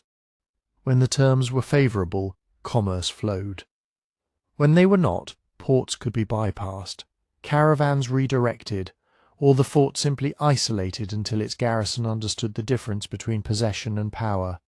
Back in the Atlantic, Brazil was expanding, but it too drew Portugal into costly commitments, defending a long coastline, managing conflicts with indigenous communities, policing competing European interlopers, and feeding an economy built on coerced labour and constant importation of people and supplies. Wealth and vulnerability grew together. By the 1570s and 1580s, Portugal's imperial web was still wide, still glittering with possibility, but it was no longer uncontested. Dutch, English and French ships pressed into the same waters, sometimes as traders, sometimes as pirates, sometimes as would-be conquerors. Every distant fortress now had to ask a quieter question. If help was needed, how long would it take to arrive? And then, as these pressures mounted, a crisis came from the centre. In 1578, the young King Sebastian died in Morocco without an heir, and Portugal's throne slipped into uncertainty. The empire that depended on steady authority, on clear commands, and on the loyalty of far-flung officials was about to be pulled into a larger dynastic storm, one that would entangle Portuguese possessions in Spain's wars, and offer Portugal's rivals the perfect opening to strike. Sebastian's death left more than grief behind. It left a vacuum. Portugal's next king, the elderly Cardinal Henry, ruled only briefly, and when he too died without an heir, the question of succession became a contest of bloodlines, influence, and force. Several claimants stepped forward, including Antonio, Prior of Crato, who drew support from those who feared foreign domination. But the strongest claim and the strongest army belonged to Philip II of Spain, grandson of a Portuguese king and ruler of an empire that already spanned continents. In 1580, Spanish forces entered Portugal, and after defeat at Alcantara and the slow crushing of resistance, Philip was recognized as Philip I of Portugal. On paper, Portugal did not vanish. The new arrangement, later called the Iberian Union, promised separate laws, separate institutions, and a Portuguese empire still administered by Portuguese officials. Lisbon kept its councils. Goa and Bahia still received orders in Portuguese. Merchants still petitioned in familiar language. Yet sovereignty had shifted. The king now sat in Madrid, and the priorities of a vast Habsburg monarchy began to press down on Portugal's maritime web. That change mattered immediately, because Spain was already locked in wars that Portugal had not chosen. The Dutch revolt against Spanish rule, the long struggle in the Low Countries, turned the Dutch Republic into a determined enemy of the Habsburg crown. England, too, drifted into open conflict with Spain. When Portugal's king became Spain's king, Portuguese ships and ports, forts and factories suddenly looked like fair targets to Spain's enemies. For the Dutch, the stakes were not only political but commercial. Portuguese traders had long been key suppliers of Asian spices to northern Europe. Now, with war disrupting access, Dutch merchants and investors sought a direct route to the sources: pepper, cinnamon, cloves, nutmeg, and they built the financial and naval machinery to pursue it. In 1602, they formed the Dutch East India Company, the VOC, an armed trading corporation designed to seize markets as well as make them. The Portuguese Empire had been a chain. The Dutch strategy was to break links. In Southeast Asia, Portuguese influence was already thin, depending on a few harbours, alliances, and vulnerable shipping lanes. The Dutch moved into the spice-producing islands with brutal focus. Ambon and the Moluccas became contested ground. Portuguese forts were attacked. Local rulers were courted with better terms and stronger fleets. In 1605, the Dutch took Ambon, and with it a foothold in the very region that had once glittered as the prize of Portuguese expansion. Over the following decades, the Portuguese position in parts of Indonesia shrank toward isolated outposts, sustained more by stubbornness and local relationships than by any confident projection of power from Goa. Further west, the Indian Ocean began to feel tighter, more dangerous. The Dutch harassed Portuguese shipping and challenged the old cartaz system that had tried to regulate trade by permits and cannon. The Portuguese still held Goa, still guarded key routes, still fought back at sea, but the costs rose. Every convoy needed more protection. Every replacement ship was harder to finance. Every lost crew was harder to replace. The English appeared as well, sometimes as allies of convenience, sometimes as raiders. English privateers had already shown what disruption could look like. Now English commercial ambition grew more structured, and in India, English and Dutch companies competed not only with Portugal, but with each other, bargaining with Asian rulers who could now play one European bidder against another. The Atlantic, too, was drawn into the widening war. The Dutch knew that weakening Portugal meant more than stealing spices. It meant striking sugar, the engine that was beginning to dominate Portugal's overseas wealth. Portuguese Brazil, with its plantations and ports, became a target. In 1624, the Dutch seized Salvador, the capital of Brazil, holding it briefly before a combined Portuguese and Spanish force retook the city in 1625. The episode was a warning. Even major colonial centres could be surprised, and rescue depended on imperial coordination that was never guaranteed. Then came a heavier blow. In 1630, the Dutch captured Pernambuco and the rich sugar region around Recife and Olinda, establishing a foothold that would last for years. Under leaders like John Maurice of Nassau, Dutch Brazil became both a military occupation and a commercial experiment, tied to Atlantic finance and the wider Dutch maritime system. For Portugal, it was a theft from the heart of its most promising colony, a reminder that empire could be lost not only by grand conquest, but by calculated seizures of revenue. Meanwhile, in Africa, Portuguese possessions faced their own trials. Forts and trading posts that had once anchored Atlantic routes were attacked or bypassed. In 1637, the Dutch took Elmina on the Gold Coast, a key node in West African commerce. Along the coasts and rivers that fed the Atlantic system, Portuguese influence had to be defended with too few ships and too much distance. And yet, this was not simply an unbroken story of collapse. Some places endured through resilience and improvisation. Macau survived, in part because its trade depended on delicate arrangements with Chinese authorities and regional merchants that did not always fit neatly into European war aims.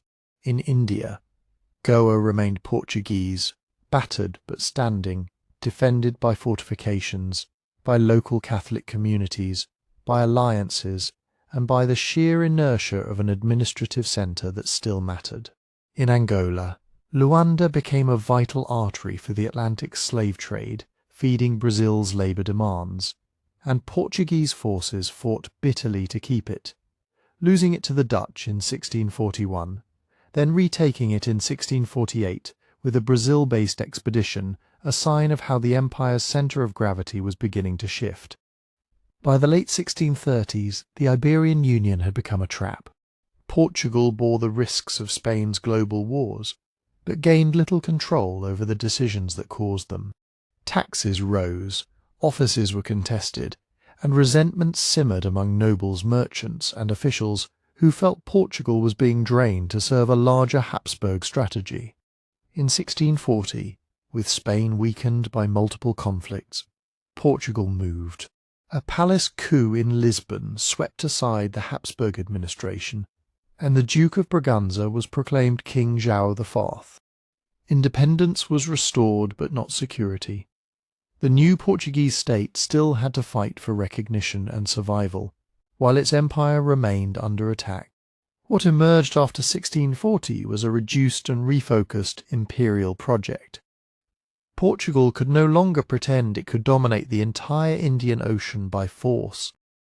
It would defend what it could, bargain where it must, and concentrate resources where returns were greatest. Increasingly, that meant looking west across the Atlantic, toward Brazil, bigger, richer, and more central with every passing decade, as if the empire's future had quietly been sailing away from Lisbon all along. With independence restored under the Braganzas, Portugal held on to the idea of a far-flung empire. But it was Brazil that began to pay the bills. Sugar had been the first great engine. Plantations along the northeast coast, worked by enslaved Africans, producing a sweet commodity that flowed into European markets and into Portugal's customs houses. Even as Caribbean islands rose as competitors, Brazilian sugar still mattered, and it tied Lisbon ever more tightly to the Atlantic system of credit, shipping, and coerced labour. Then, at the end of the 17th century, the empire's centre of gravity shifted again, this time inland. Gold was found in the region that would be called Minas Gerais, and soon the interior filled with prospectors, merchants, officials, and enslaved workers forced into brutal mining labour. New roads and mule trains linked mining camps to ports. New towns rose with churches, guilds, and an anxious, watchful state presence. The crown imposed the quinto, the royal fifth, a tax on gold that was meant to secure Portugal's recovery and to anchor the monarchy's finances. For a time, it worked. Brazilian gold helped pay for imports, wars, palaces, and debts, and it allowed Portugal to remain a player in European diplomacy long after its Asian dominance had faded. Yet gold was never endless. As yields declined in the 18th century, the state tightened collection, and tension grew between colonists who felt squeezed and officials who feared royal revenue slipping away. Meanwhile, another crop began to gather strength in Brazil's future coffee, first planted in the north and then expanding southward over time, eventually transforming landscapes and labour demands. Sugar, gold and coffee formed a long trajectory, not a clean sequence, but overlapping waves of extraction and cultivation that ensured, decade after decade, that Brazil was no longer a distant possession. It was the economic core. That new reality demanded administration, and administration demanded reform. The Portuguese crown tried to make Brazil more governable and more profitable, redefining captaincies, strengthening the authority of governors, and expanding the reach of royal courts and tax offices.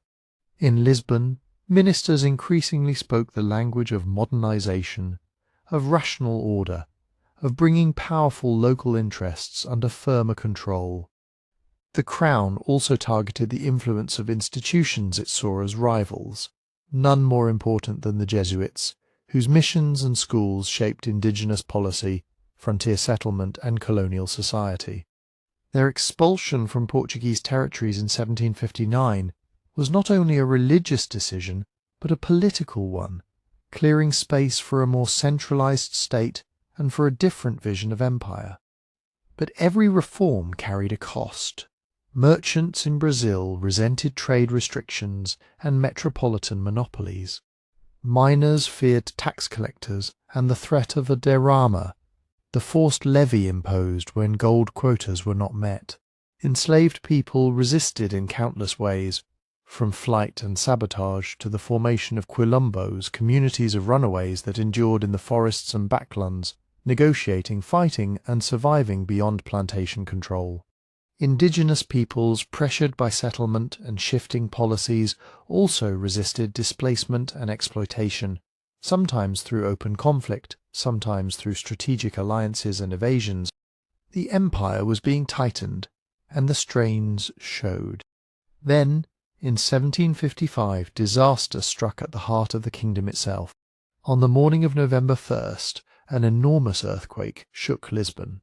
Buildings cracked and fell. Churches collapsed during All Saints' Day services. Fires spread through the city, and a tsunami surged up the Tagus River, crushing the waterfront. In a few hours, a capital that had long imagined itself as the administrative head of an oceanic empire was devastated. The aftermath was not only rubble and grief, it was politics.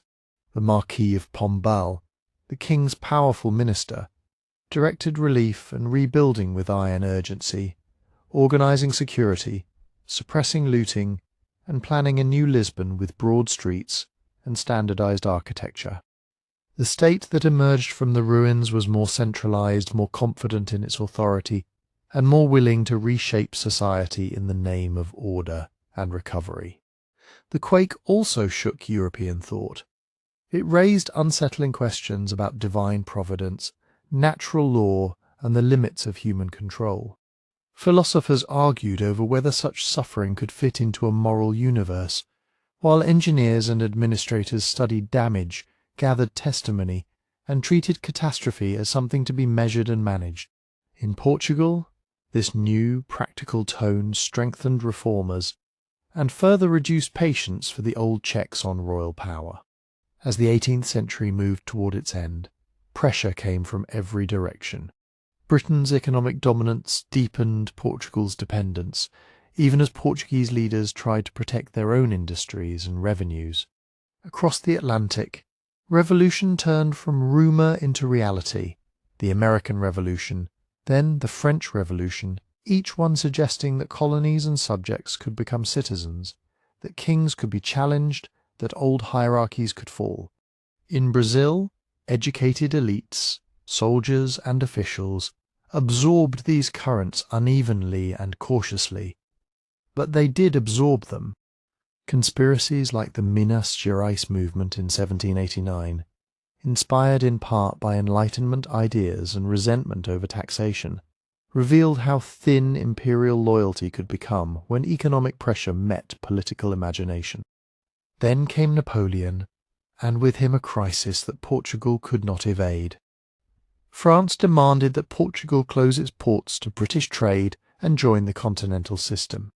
Portugal hesitated, bound by long-standing alliance and necessity to Britain, yet exposed on the European map in 1807.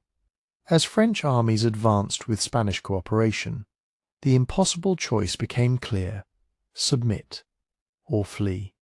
The Braganza royal family chose the sea. Protected by the British Navy, the court left Lisbon and crossed the Atlantic, arriving in Rio de Janeiro. It was a moment without precedent in European imperial history. The metropolis, in a sense, had moved into the colony. Suddenly, Brazil was not merely governed in the king's name, it housed the king himself. Ports were opened to friendly nations. Institutions of state were established on Brazilian soil, and Rio became a capital of empire, bustling with officials, nobles, soldiers, merchants, and new ambitions. From that point, the shift was irreversible. If Brazil had already been the empire's economic core, it was now becoming its political heart as well. And once a colony has served as a kingdom's refuge, once it has tasted direct access to power and global trade, it does not easily return to the old, obedient place it held on a distant map. In Rio, the presence of the court changed the meaning of Brazil. Ministries, courts, and printing presses turned a colonial port into a working capital. Merchants enjoyed new freedoms as trade opened beyond the old monopolies. Local elites, now closer to royal decision-making, gained confidence. And when the Napoleonic storm in Europe finally began to pass, a quiet question lingered in the warm air of the Atlantic. If Brazil could host the empire, why should it ever again be treated as a subordinate province? In 1815, Brazil was formally raised to the status of a kingdom, joined with Portugal and the Algarves in a single united kingdom. It was meant as a compromise, a recognition of what had already happened in practice. But in Lisbon, the absence of the monarch had become a wound. The Portuguese economy suffered from wartime disruption, and many resented that decisions and privileges flowed toward Rio. In 1820, a liberal revolution in Portugal demanded a constitution and the return of the king, João VI. When he sailed back in 1821, he left behind his son Pedro as Prince Regent, hoping the family could keep the Atlantic halves of the monarchy stitched together. The new constitutional authorities in Lisbon, however, moved to tighten control. They spoke of reducing Brazil once more to the status of a colony and of pulling administrative institutions back across the ocean. In Brazil, these demands sounded like a reversal of history. Landowners, merchants and officials who had prospered in the new order feared losing both power and profit. Many did not dream of a republic. They wanted continuity, but on Brazilian terms. In early 1822, Pedro refused orders to return to Portugal, declaring that he would stay. Later that year, he broke with Lisbon entirely. Brazil's independence was proclaimed, and Pedro became Emperor Pedro I. Compared with the violent fractures elsewhere in the Americas, Brazil's separation was relatively contained, though not without conflict. Portuguese garrisons resisted in some regions, and fighting flared in places like Bahia before independence was secured. Still, the larger shape of the break was striking. Brazil did not splinter into multiple states, and it did not cast off monarchy. It carried over many imperial structures, including, tragically, slavery, which would continue for decades. For Portugal, the consequences were immense. The empire's richest possession was gone, and with it the great Atlantic engine of customs, commodities, and influence. Lisbon remained a maritime nation with old habits of global thinking, but now it was a smaller European state trying to defend a thinner imperial portfolio. Portugal would hold on to islands and trading posts, but in the 19th century its eyes returned insistently to Africa, especially to Angola on the west coast and Mozambique on the east. These territories were not new to Portugal. Coastal forts, missionary networks, and long-standing commercial ties had existed for centuries. But the kind of control Lisbon sought after Brazil was different, more territorial, more bureaucratic, and more ambitious. In Angola, Luanda, and Benguela, anchored a colony increasingly tied to plantation agriculture and inland expansion. In Mozambique, Portuguese authority remained uneven, strongest around ports like Lourenço Marques, later Maputo, and along the Zambezi Valley, where old Prazo estates linked colonial power to local intermediaries and private armed force. The 19th century was also an age of changing moral language and brutal continuity.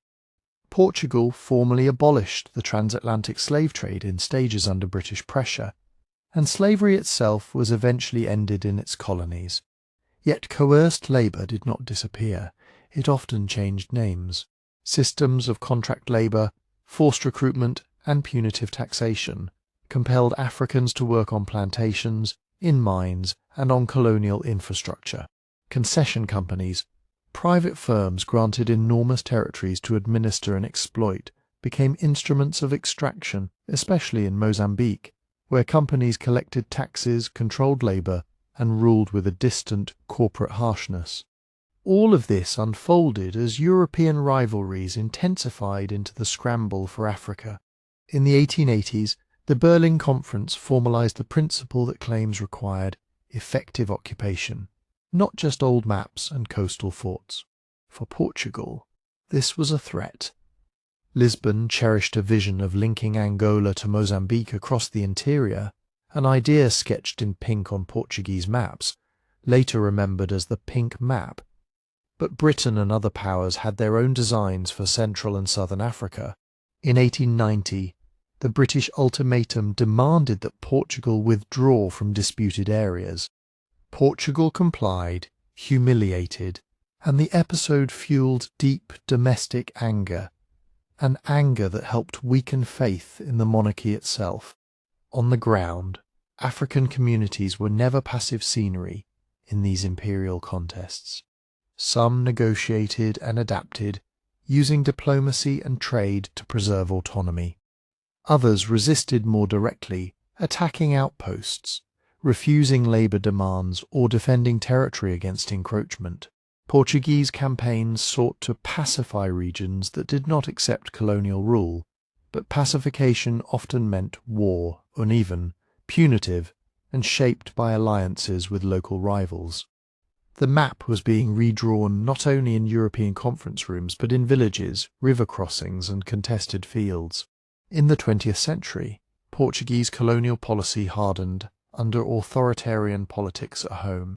After the instability of the First Republic, the Estado Novo dictatorship, led by Antonio de Oliveira Salazar, presented the empire as essential to national identity.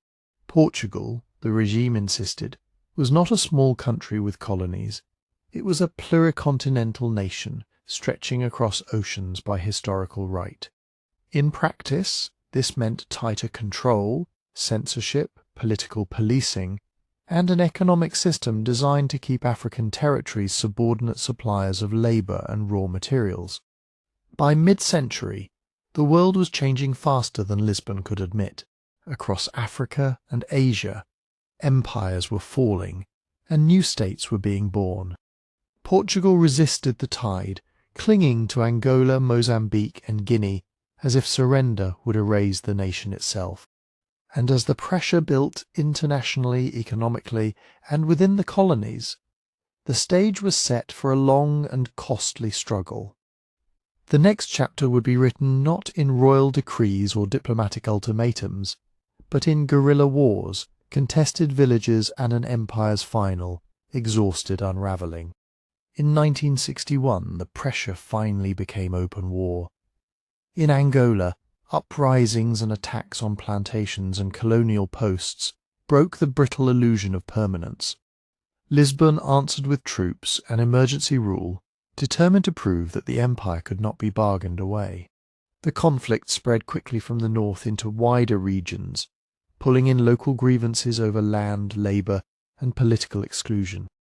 It was not one war with one clear front, but many overlapping struggles, nationalist movements competing with each other, rural communities caught between armed forces, and a colonial administration trying to hold territory with roads, garrisons, and fear. The same year, Portugal also lost Goa to India, a separate shock that underscored how isolated Lisbon had become. Yet the Estado Novo regime doubled down. If the world insisted that empires were ending, Portugal would insist that it did not have an empire at all, only provinces, as inseparable as any district on the Iberian Peninsula.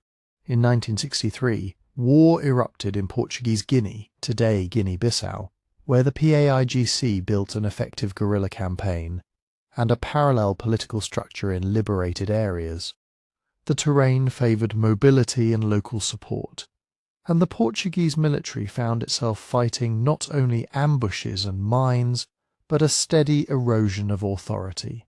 In 1964, Mozambique followed, as Frelimo began its own struggle from the north, operating across borders and drawing strength from the wider wave of African independence. For Portugal, these were colonial wars fought simultaneously across enormous distances. Tens of thousands of conscripts rotated through Angola, Mozambique, and Guinea-Bissau. The human cost accumulated quietly, deaths in bushfighting, lifelong injuries, and the strain on families in a country that was still poor, still tightly controlled, still censored. The financial cost was heavy as well, consuming state resources and tying the economy to military priorities. Internationally, Portugal grew more isolated, condemned in the United Nations, and increasingly dependent on a narrow circle of allies and on the strategic logic of the Cold War. Inside the colonies, the wars sharpened realities that had long existed. Some Africans served in Portuguese units, others supported or joined liberation movements. Many tried to survive between them. Cities like Luanda, Lourenço Marques, and Bissau carried on with schools, commerce, and social life, even as violence expanded outward. And beneath it all lay the unresolved question of political rights. Portugal spoke of a single nation across continents, but meaningful power remained concentrated in Lisbon and in a small colonial elite. By the early 1970s, fatigue seeped into the Portuguese officer corps. Many younger officers understood that a military victory could not solve a political problem, and that endless deployment was bleeding the country.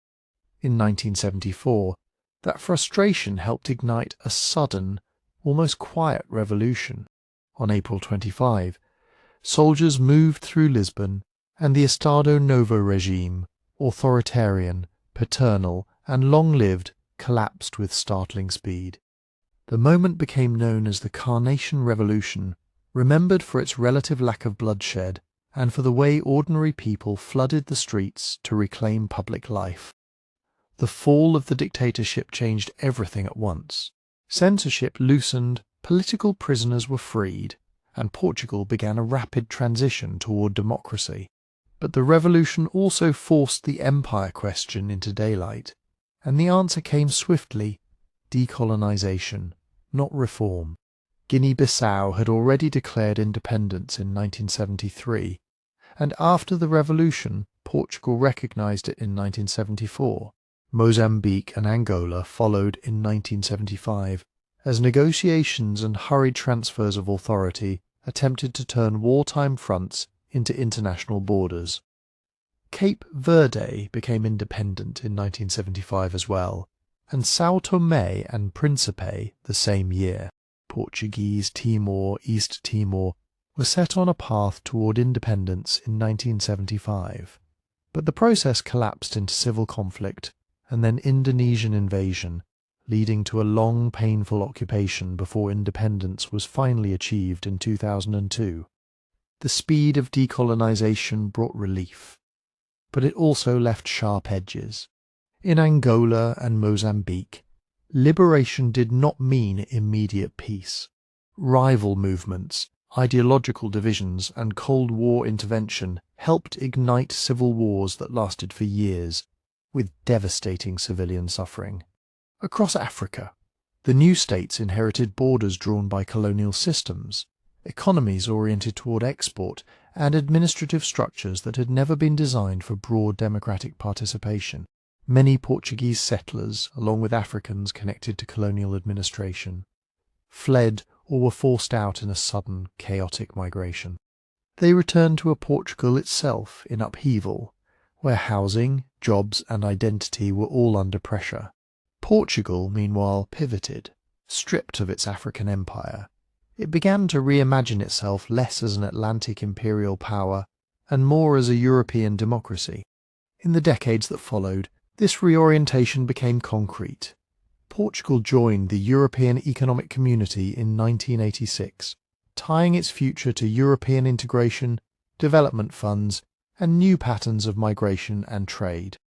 The old imperial circuits did not vanish, but they changed character, becoming networks of language, diaspora, business, and memory, rather than formal rule.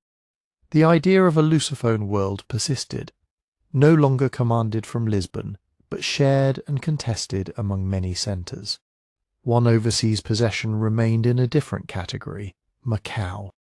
The small enclave on the Pearl River Delta had been a Portuguese foothold in China since the 16th century, a place of merchants and missionaries, interpreters and mixed communities, where Cantonese life and Portuguese administration lived in close quarters. By the late 20th century, Macau's status was shaped less by imperial ambition than by diplomacy. In 1987, Portugal and the People's Republic of China agreed that Macau would return to Chinese sovereignty under a one-country, two-systems framework. On December 20, 1999, the handover took place and Portuguese administration ended. With that moment, a long arc that began with a raid on Ceuta in 1415 finally closed. Over nearly 6 centuries, Portugal had stitched together ports and plantations, fortresses and missions, trading routes, and coerced labour systems, an empire that carried ships, languages, crops, religions, and violence across oceans. It rose through navigation and commerce, endured through force and compromise, and ended not with a single battle, but through exhaustion, revolution, and the changing moral and political order of the modern world. And yet, even as the flags came down, the empire did not simply vanish. It lingered in habits of trade, in family histories, in the layout of port cities, and in the way certain coastlines still seem to face one another across the sea. It is a long story to hold in the mind at once. It begins at Ceuta in 1415, with a small kingdom reaching outward from the Atlantic edge. It runs past Prince Henry's patient experiments in seamanship, down the African coast where islands became stepping stones and forts became bargains backed by cannon. It turns at the Cape with Bartolomeu Dias, and then opens suddenly into the Indian Ocean with Vasco da Gama, into monsoons, spice markets, and the crowded politics of the Swahili coast, Arabia, India, and Southeast Asia. It hardens into the Estado da India, a chain of ports like Goa, Hormuz, and Malacca, connected by paperwork, prayer, and violence. It shifts westward to Brazil, where sugar and then gold helped make the Atlantic not a boundary but a highway. And it ends, quietly, in Macau, where a 16th century foothold lasted into the age of skyscrapers and global finance. That reach was made possible by practical revolutions. The refinement of oceanic navigation, the use of Atlantic winds and currents, new ship designs, charts, instruments, and the institutional knowledge to move men and cargo across distances that once seemed impossible. Portugal did not conquer the world as a single landmass. It threaded it, port by port, into trade networks that carried pepper and cloves, gold and ivory, cotton and porcelain, missionaries and mercenaries, letters and rumours. But the legacies are never only technical. Portuguese became a shared language across continents, and with it came literature, law, cuisine, music, and forms of faith that mixed with local worlds in uneven ways. New foods crossed oceans, cassava and maize, sugar and coffee, reshaping diets and landscapes. In many places, communities formed in the cracks between categories, neither simply Portuguese nor simply local, but something enduring and distinct. And still, any honest accounting returns again to coercion. Slavery and forced labour were not side stories. They were central engines of imperial wealth, especially in the Atlantic system. Millions of Africans were torn from their homes, sold, shipped, and worked to exhaustion. Plantations, mines, and imperial budgets were built on stolen time and stolen bodies, defended by laws that pretended brutality was order. Portugal's empire also contracted for familiar reasons. Rivals learned the routes, the Dutch and English challenged sea lanes and forts, local powers resisted and adapted, and distant holdings became expensive to defend. Overstretch met political upheaval, union with Spain, economic dependence, revolution, decolonization, until the structure could no longer hold. What remains after empire is not a neat lesson, but a continuing tide of consequences. Nations speaking a shared tongue, yet carrying different memories, diasporas moving through old corridors and coastlines, where ships once appeared like omens on the horizon. History goes on, long after the last administration ends, restless, unfinished, and still washing up pieces of the past.